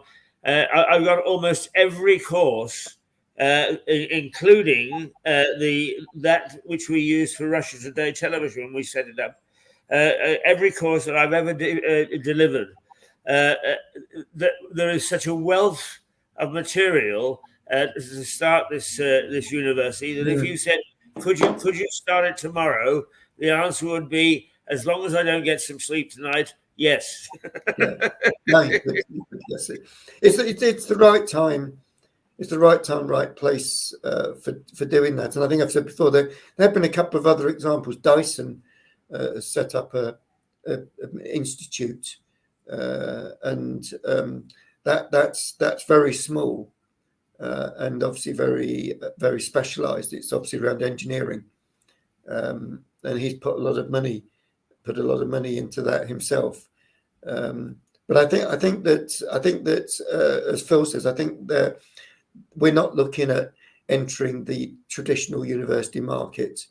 We're looking at a different market. But what's been interesting is I've been talking to someone at the local hospital.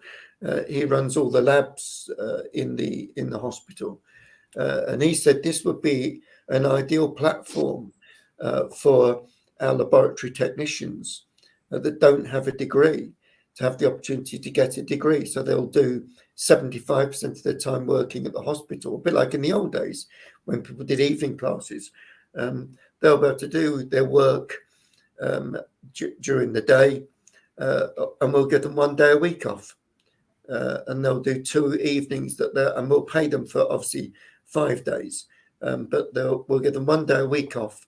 But they'll have to commit to 2 days, 2 evenings a week, where they'll do their studies afterwards. And with the I think one of the we've said that we're not going to have these big massive lectures. It's going to be really around workshops and those sorts of things. And I think that people have been talking as they did during COVID is how much can you do online? I think there is a certain amount you can do online, but we're particularly thinking that ours will be predominantly face-to-face, because that's the way they'll get to interact and the sort of subjects they'll do will be very practical. So, another area of key journalism is one that we're really keen to one, because it's very practical. There are a lot of folks in journalism, many of whom have got degrees, but many of whom haven't got degrees. No. Might want to. And strangely enough, I think there are a number of things that are sort of coming good. I mean, journalism has been on the down, as you know. It's been shrinking as financial institutions have bought up things. I mean, even big organizations like CNN in the States and so on. But it's leveled out, and slowly you're starting to see a new breed of, well, Mirador is one of them, although I wouldn't want anybody to model themselves on Mirador. It's so far outside the box. But the swing back to apprenticeships, I think, is in line with the way people are beginning to think about getting skills and careers and so on. So I'm really very excited about this. I really am. And it might, gents, the lawnmower outside my window is drowning you out. So I'm going to bid farewell. I'll see you on Friday. fine. All right. Take care. Cheers, Keith. Cheers, Phil. Bye, Philip. Oh, there we go. Yeah, so I will get you some stuff on. Let's see, what's today? Is it Tuesday today or Wednesday? Tuesday. Yes. I'll get you some stuff by say close of play tomorrow on Shelley's, and one or two ideas that may be useful. And perhaps we'll. I mean, let's face it. He can only say no. Absolutely. And all we've got to do is to make an effort to put something together, which we would do anyway. So nobody is going to be out of pocket, and it may turn into be one of the biggest innovations of anywhere in the in this whole sort of line of thinking. Yeah, no, I agree. And I think it's something that the young guys hadn't really thought about, and that was I was saying that we really ought to look at putting the School of Innovation in what I call cold spots, i.e. spots where there aren't any universities or colleges on the doorstep. And I know that we've said before, Keith, haven't you? I know not far from you have got the University of Brighton. But for someone that lives in Lewes or the surrounding area, it would be much easier to go into a local hub to do their face-to-face. I don't think that the institutions in Brighton are geared to our sort of thinking. No. Is like most universities, what they're after is as many students as they possibly can get, who are going to be sort of 9 to 5ers, 7 days a week, as opposed to our concept of do 2 evenings a week and once in the morning and that sort of thing. Yeah, I think that level of flexibility with people working, that is what people are looking for, and people. I talked to a number of, and I've spoken to a number of younger people who say, would you like to really be doing a job and studying? And lots of people I speak to say, yes, we'd like to. People that have got a clear idea they want to be a doctor or they want to be a veterinary surgeon. They quite rightly will. Well, it's not something we would do. So we're not competing we're not competing in this massive big fishing pond or lake. We're going to have sort of a little pond to start off with, where there won't be much competition around us. We won't be seen by other institutions as treading on their feet, but doing something a bit different, a bit innovative, that will meet the needs of particular professions. And I'm very keen to see that that we're very linked to employers and very practical sorts of things. And it does go back to what I was saying at the beginning. It is interesting that in the 1980s, when the government introduced late 1970s, I guess it was actually mid 70s, the polytechnics were sort of brought into play. And in fact, that's exactly what they were brought in to do. They were brought in to be practical areas. And in fact, when I went to Manchester Poly in 1979, they didn't do law, and they didn't do things. They did science, engineering, art and design. They did do journalism and things like that, media studies. But now you struggle to see the difference, because a lot of them have moved into medicine and veterinary science and dentistry and pharmacy and things like that we won't ever get into. And I'm really clear that we need to keep really grounded. We need to be led by employers. So I want on our board people like your good self, Keith, that have been very experienced, very feet on the ground sort of people, that will guide the management of the School of Innovation in a very practical sort of way. No, don't start meddling in that area. Do what you're good at doing, and might give us those, a bit like you were saying earlier.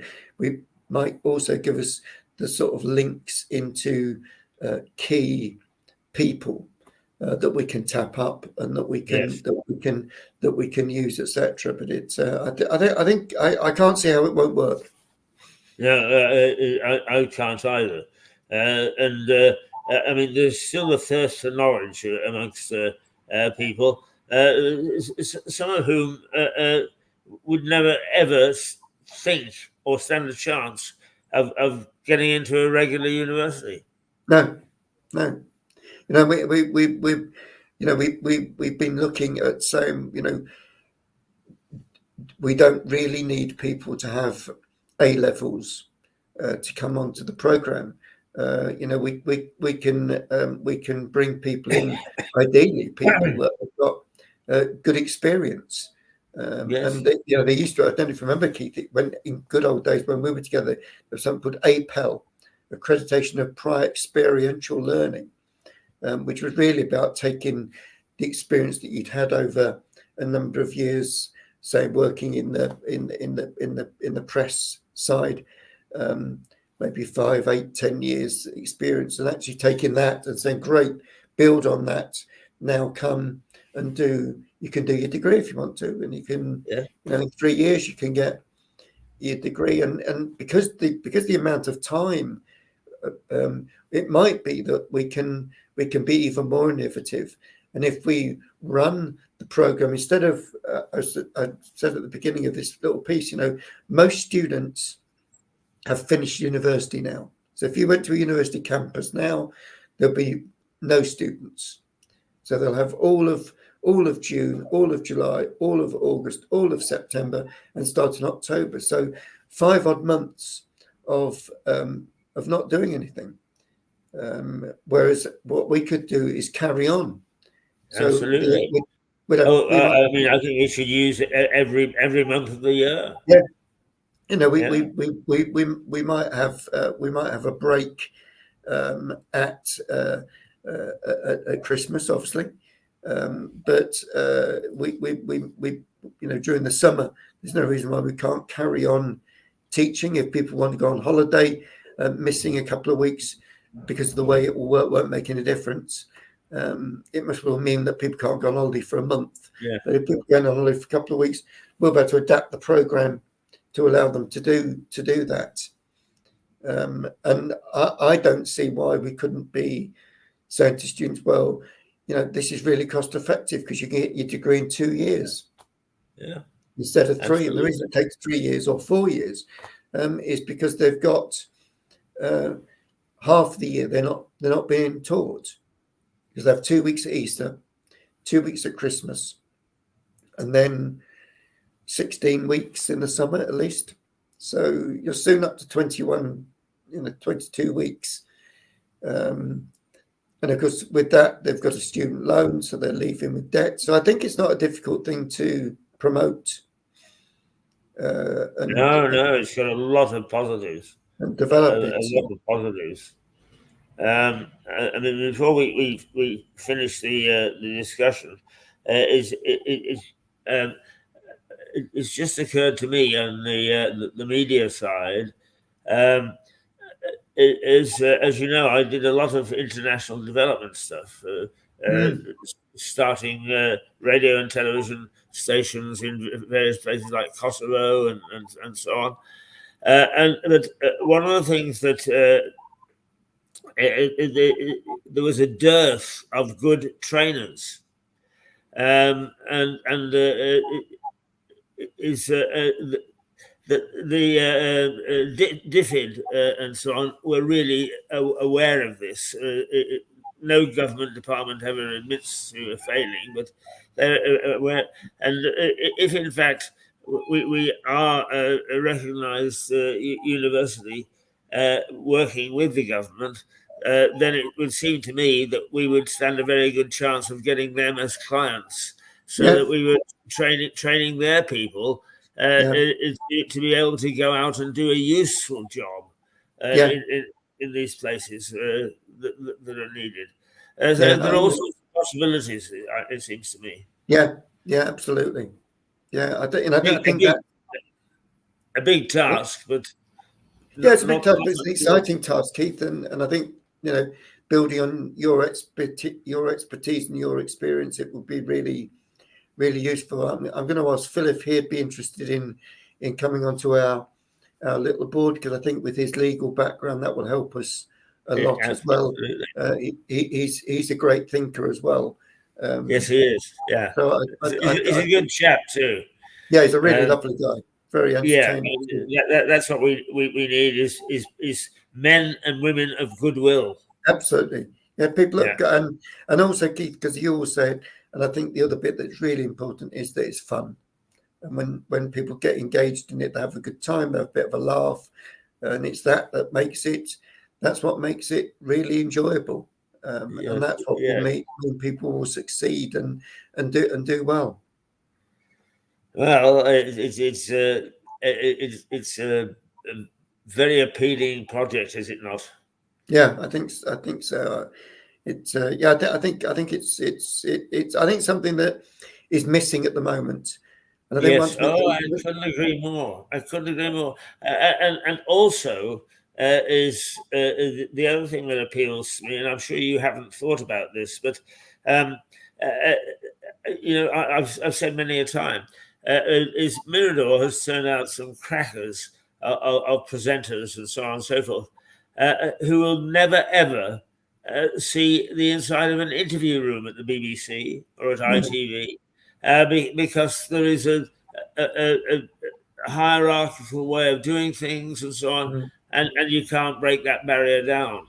We can actually give an opportunity into getting into these careers to people who would not stand a chance otherwise. No, and you said before, Keith, if we develop our hub down in Lewis, and then we start to develop other hubs, and we also start to develop the television area within each of those hubs, what a fantastic place for students to be in that they can be involved in production, editing, script writing, a whole set of things, but they can actually see it happening rather than watching it.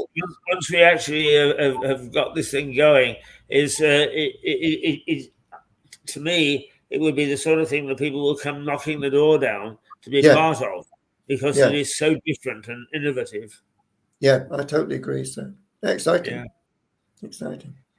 Absolutely. The hens will start laying eggs again at the thought of this. Yes. I'm only getting one egg a day at the moment. It's a bit slow. They've got to up their productivity. Yeah, they need to kick up the beak to what they're doing. In fact, after this, I'm going up to a local area in Stoke, which has got a whole set of allotments that are really popular now, Keith. I don't know what it's like in Lewis, whether you've got Yes, they are. A lot are quite popular. There's a waiting list to get on to get an allotment, but the ones I'm going up to are it's run by a charity for young people that have got learning difficulties, and it is wonderful to see it does link really with the School of Innovation in that they're doing very practical things and they love it, and they go out and they plant different things, peas and beans and lettuce and radishes, and they tend to it, and then once they've been produced, they've then got a little kitchen that they've developed, and they take the produce from the ground and actually then make some things. And for these young people that have got learning difficulties, Down syndrome, it's really interesting. It's really interesting particularly these youngsters that have got things like ADHD, where they can't cope with them in the school setting because they're hyperactive, etc. But when you get them out into the allotments, they're absolutely fantastic. So yeah, it's lovely. Innovation. Good. I've got to just do my. Don't go away. I'm just going to do my doorman bit. Oh, fine, Keith. Go for that. There goes Keith, off doing his doorman duties. This is what life's about: multi-skilling, multi-talented Keith. Down to the door now. Look, turn to his right, opening the door. I think he's letting the bar staff in so that the pub can open. I'll put that on the latch. Cheers, mate. So Keith now returns, having let in the barman, so he's let people in specially so they can pour him his first pint. Isn't that right, Keith? What's that? You've let the barman in to pull your first pint, I said. Absolutely. Actually, he's got to clean the pipes. And we start at midday. That's not bad. But quite seriously, it just shows the sort of thing that we, to me, the sort of thinking. I'm a television presenting. I need to be practical and let the chef in, right? So you just keep on going. In my experience, there is no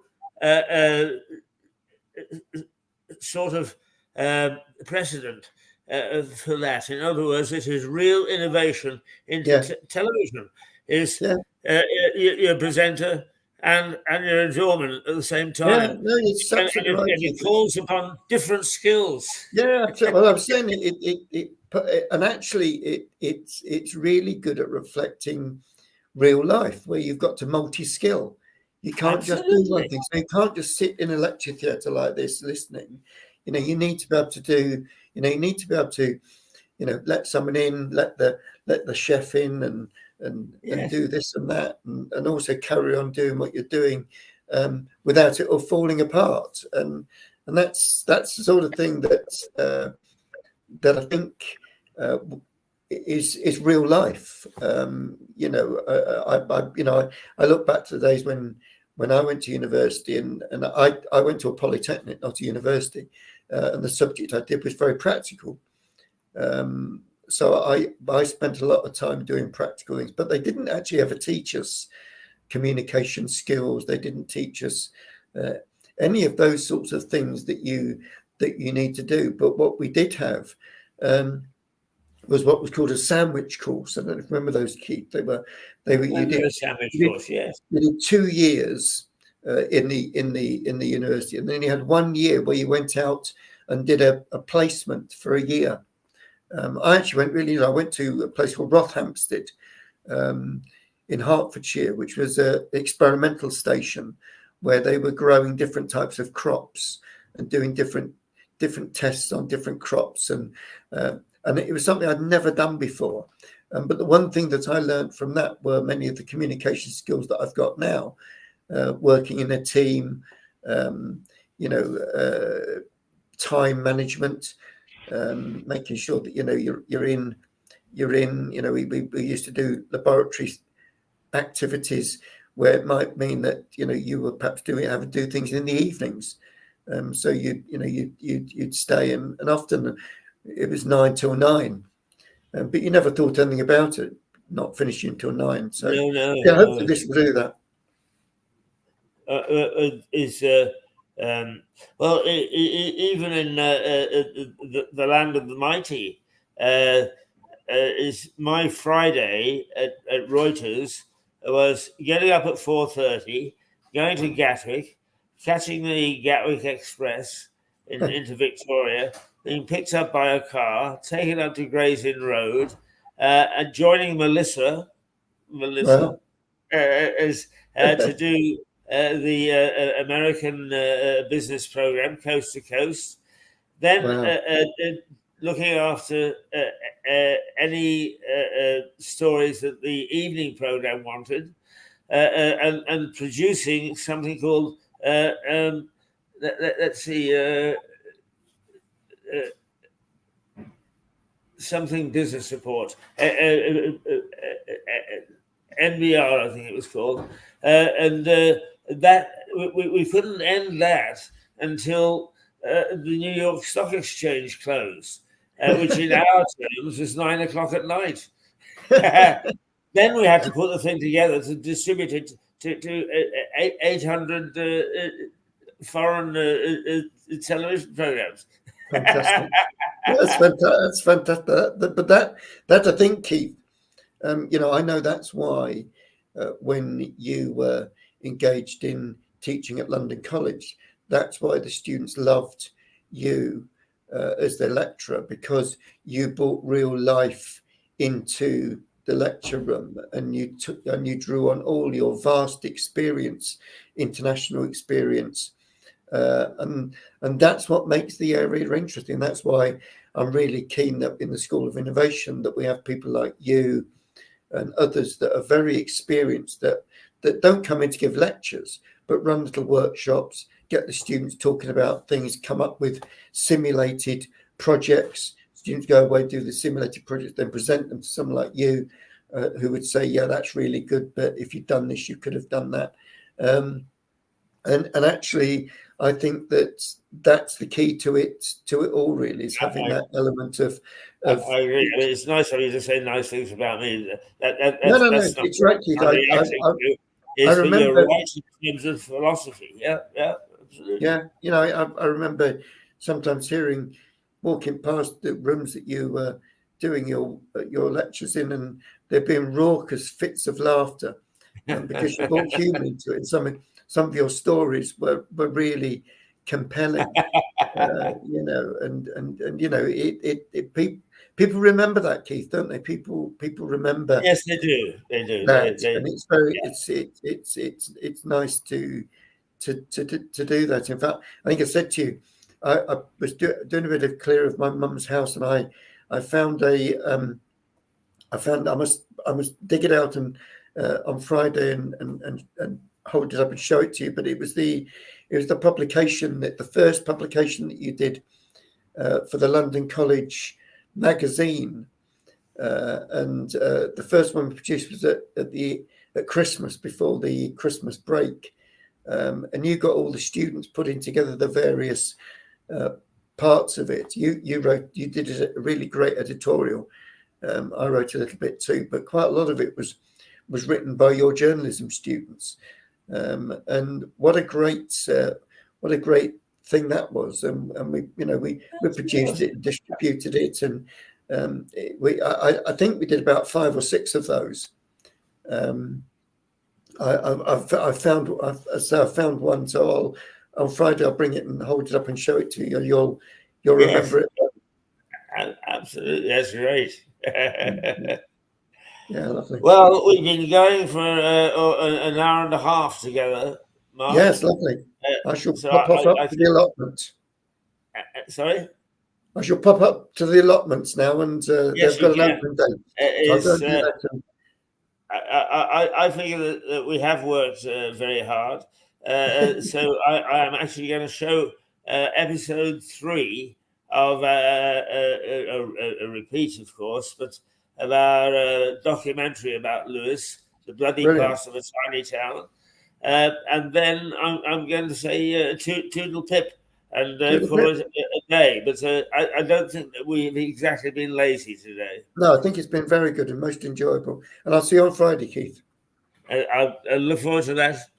Actually, the Friday Jamboree has been quite special. Yes. Good. Yeah. Okay. Indeed, what I am going to do is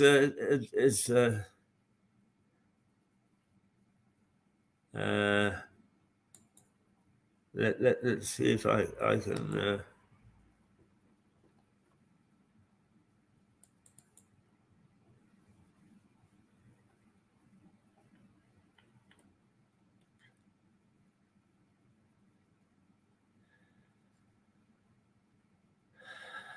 Episode 3.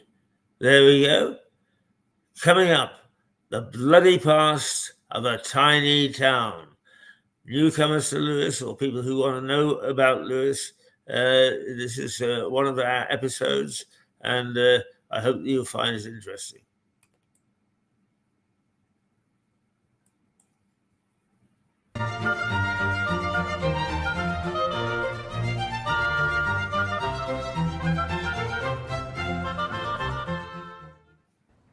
He sat on the bank while the river still chattered onto him, a babbling procession of the best stories in the world. That was the excitement that Mole experienced in the story Wind in the Willows. And indeed, rivers large and small everywhere all have many stories to tell. The River Ouse that flows through Lewis is no different. In fact, for much of the town's history, it has played an important part. Today, the river carries nothing but pleasure craft. But for a long time, it was a busy, bustling port. About a mile upstream from here is the village of Hamsey. It sits on a triangle of land which splits the river as it curves down towards the town. Hamsey is barely a village today. A few houses with the 13th century church standing in splendid isolation.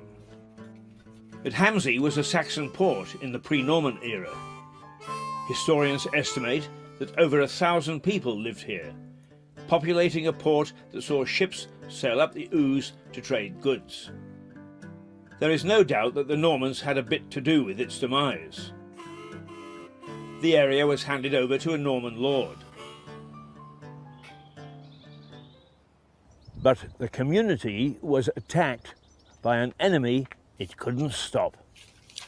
An army of rats, which disembarked from one of the visiting ships, went ashore and infected the village with bubonic plague. The Black Death. The disease devastated Hamsey. And while there is no historic evidence, legend has it that the residents barricaded themselves in to prevent unaffected people coming in and diseased people getting out. Eventually, they starved to death.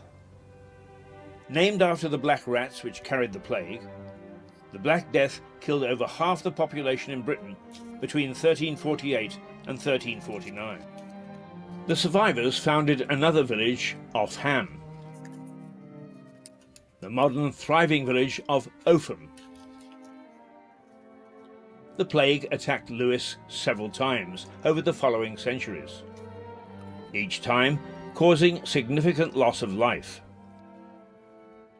So death continued to stalk Lewis, bringing tragedy to the high street in rather greater measure than other UK high streets. Hamsey gone, but Lewes as a port flourished. Ships and barges plied their trade up and down the Ouse, creating an exciting and bustling waterway. Many of these buildings, which stand on an extension of the High Street in an area called Cliff, are built with old ship's timbers. Where Argos now stands was a sailor's pub called the Bear, built as a brewery in 1787, and it succumbed to the carelessness of revelry and burned down in 1918. This quiet domestic street, which runs for a short distance parallel to the Ouse, was the sailors' playground, and history relates that there were more than a dozen brothels successfully operating.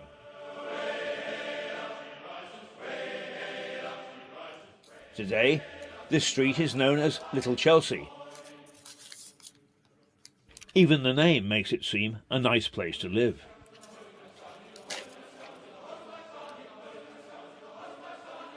The rather small abodes have found favour with many modern Louisians and are now favoured homes.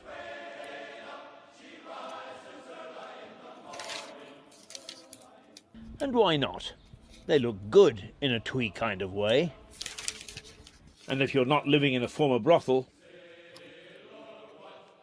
there are other historical backgrounds to raise the interest.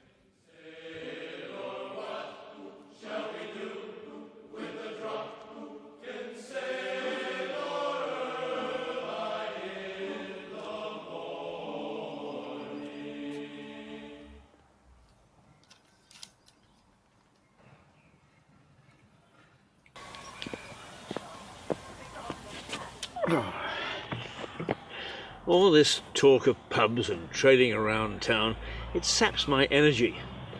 So I sometimes come to this little oasis. The Notts Garden in Southover Park, a lovely little hideaway.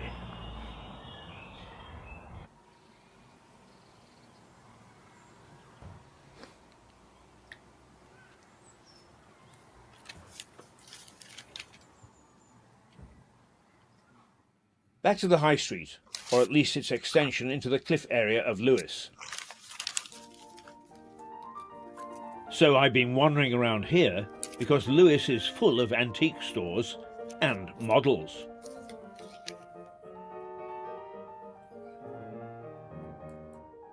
As I mentioned, go inside some of these shops and you'll find that they're supported by old ship's timbers.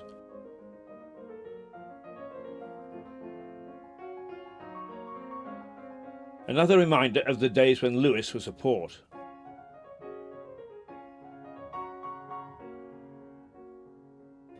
All this talk of water has made me thirsty. I made several mentions of the time Lewes had 63 pubs. As you would expect, among the 16 that are left, there are some with strong ties to the community. Over the road from the shops, held up by ship's timbers, is the Gardener's Arms.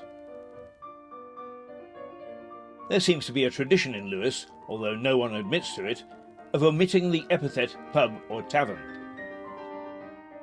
This pub is called by locals simply the Gardener's. And the Gardener's it was.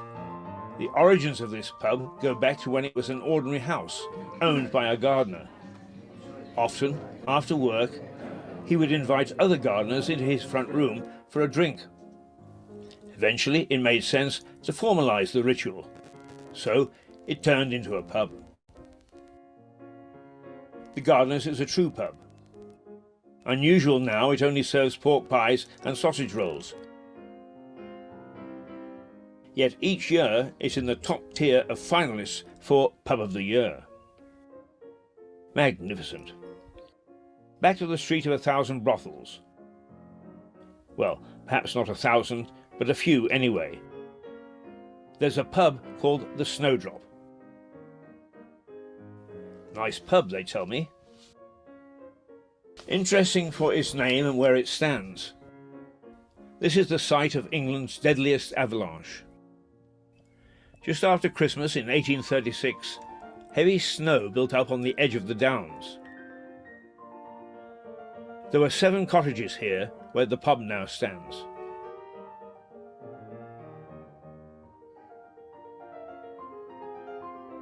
Despite warnings, the people living there went about their business, totally unconcerned about the snow. Then whoosh, down it came, demolishing 7 cottages and taking the lives of 8 people.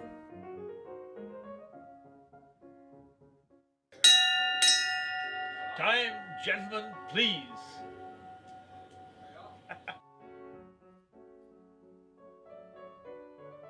Not heard now, but the admonishment of past landlords that it was time to quit drinking should have been heeded by the cottagers. A disaster both for the country and the town. A brief mention of one last hostelry, the John Harvey Tavern. Named after the founder of a local brewery, the one of 16 to survive to the modern day, Harvey's has been around since at least 1790.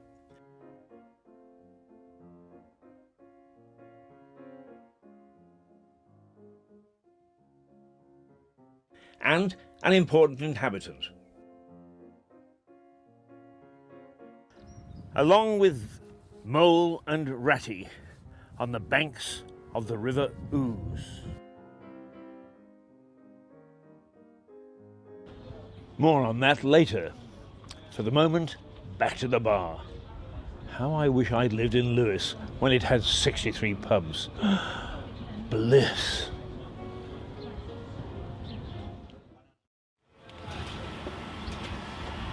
You might think, from the pubs I've been into, that Lewes is a drinking town. The town constable in the late 1800s didn't think so. The town constable in 1890 didn't want it to be. Here are some notes from the High Constable of Lewes, a gentleman called John Holman, dated 1880. Sunday, the 10th of October, visited all the public houses during morning service. All in good order, except Lewes Arms, several there tippling in service time.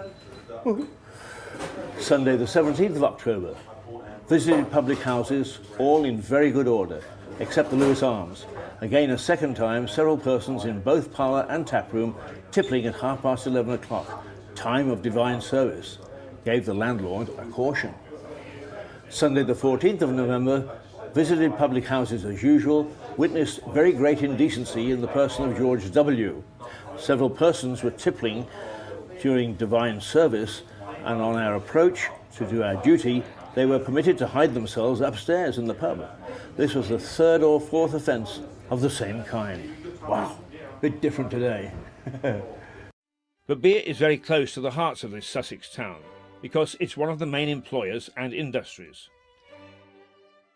Earlier, I mentioned the John Harvey Tavern. John Harvey started his brewery on the banks of the River Ouse in 1790. He was one of the 16 that flourished here at one time. Now, with just the odd microbrewery popping up here and there, it's the only one. The brewery is close to the hearts of the community. The pubs it owns have in the main remained traditional,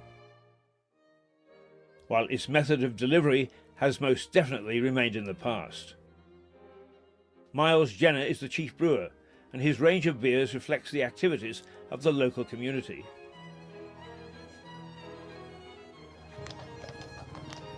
The dray that trots around town is a symbol of the tradition of the brewery, but also of the town.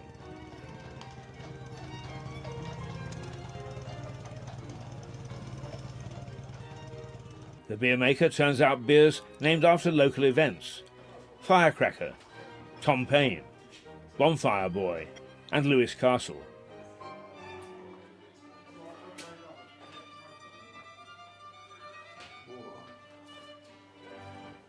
Elaine Harvey, synonymous with Lewes. You've been around, or the brewery has been around for quite a long time. Can you develop a little bit of the history for us? Yes, the family came down, the Harvey family, from London. They were wine and spirit merchants at the end of the 18th century, and they started brewing in Lewes and on this site in the early 19th century. I can stand next door to a man in a pub in Lewes and he will swear that Harvey's tastes quite different to anything else and he won't drink anything else. I mean, what's the secret of the product?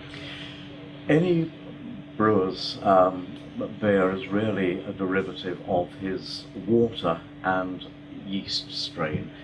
We never talk of water, we talk only of liquor, but a local water supply and the brewer's yeast strain, it gives his beer individual character. You could take our recipes, exactly the same raw materials, go and brew at another brewery with their water and all their yeast and have a totally different brew at the end of it. Talking of water, and you mentioned that the barges came up the Ouse. How important was that to the brewery in the past? Well, I think it was very important. It was, a fundamental form of communication, and if you were bringing a fair few tons of barley upstream, then it was a very sensible way of delivering. But just as industry sent stuff out to the river, so the river sent stuff back to them, and it wasn't unusual to brew with river water around your feet. And the last big flood we had in 2000, we were 6 foot deep in river water. We got our product together very well, we had a good reputation, the brewery was re-equipped, and we were producing a beer which became very much identified with the local community and was dear to their hearts. The fact the building is actually known as Lewes Cathedral tells you something about the way that Harvey's is viewed in Lewes. The brewery flourished, but Lewes as a port rapidly declined. The familiar barges that had plied the River Ouse in the early 19th century carried loads of clay to the town. But the clay was used to build the beds for railway lines, and the death knell for river traffic sounded. The ships had consigned themselves to history. The first train to run from Lewes was in 1846. Since then, the railway has become an important junction in the national network. Trains from Lewes station run to Brighton in the west, Hastings in the east, Newhaven Port in the south, and London in the north. There have been successes and failures. Other lines were axed over time, with one, the Bluebell Railway, preserved as a steam preservation project. Back to our tale of the High Street. Cliff High Street is an extension of the High Street ending at the base of the Downs. At the end of it is an ancient church, St. Thomas of Becket. The Black Death wasn't the only medieval disease to strike Lewes. Leprosy was rife. This infectious and unsightly blight is first recorded in Lewes in soldiers who took part in the Battle of Lewes. It seems that the monks of the priory tended leprous people in 2 hospitals. Of the larger hospital, St. Nicholas, little remains, but the smaller hospital of St. James also treated lepers. Bones of the hundreds who died in the Battle of Lewes showed that leprosy was widespread. Don't wear this hat to look pretty, you know. There's a Sherlock gene in me somewhere that gets me into more trouble than enough. So I'm going to stick my head above the parapet and suggest that there's evidence of leprosy here long before the Normans paddled ashore at Hastings. The Church of St. Thomas of Becket in Cliff, that's the very far end of the High Street, up against the Downs, has a leper's slit. This was a channel built into the church wall, so that lepers could take Holy Communion without infecting the congregation. St. Thomas's is a very ancient church, with bits of it predating the Normans by quite a few years. The interesting thing about this slit is that it starts and ends inside the church itself. Additions were made to the church over the years, so it appears that the leper's slit was built into the original church, but encompassed within it as it was enlarged. Certainly leprosy entered Europe about the 4th century, but was only virulent in the 11th. But it seems that the disease was already in Lewes well before that.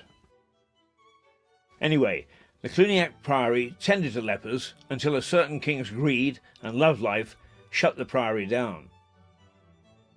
So leprosy could be added to the Black Death as a scourge of Lewes.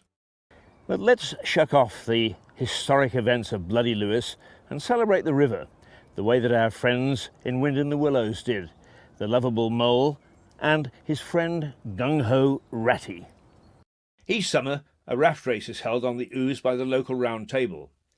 Teams from organisations, schools, businesses and even groups of individuals construct weird and wonderful rafts and race each other from Lewis down to the sea at Newhaven.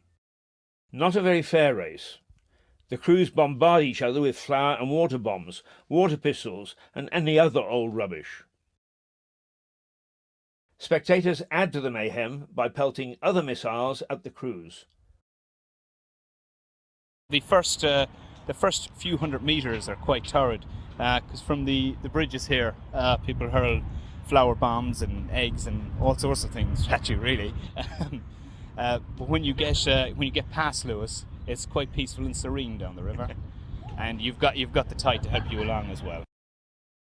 Last year the theme was the Rio Olympics, so again it was quite open to interpretation. You could just take Brazilian culture or, of course, the Olympics. I actually took part last year. I duly sank in Newhaven Harbour, unfortunately. But obviously we put the proper safety provisions in place, and we were fished out before we were swept out into the English Channel. There's been suggestions this year that there will be pirate rafts and people drinking rum and trying to board other people's boats, but we'll see how that happens. We're limited for safety reasons to 25 rafts.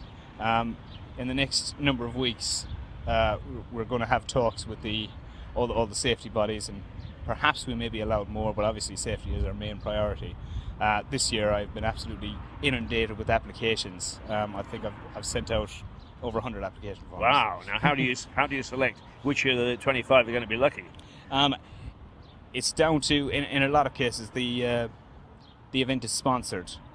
So in many cases, sponsors may get priority, but overall, it's just a lottery, really, and/or the best rafts will be chosen.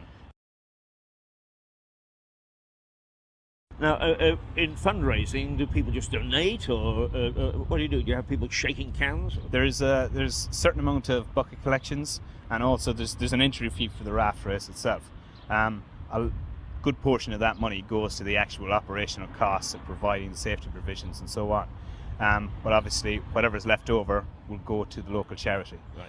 This year, we're also in partnership with Newhaven Town Council, because they really wanted to get more involved, because obviously it finishes there. So this year we will be supporting a charity in Lewis and a charity in Newhaven.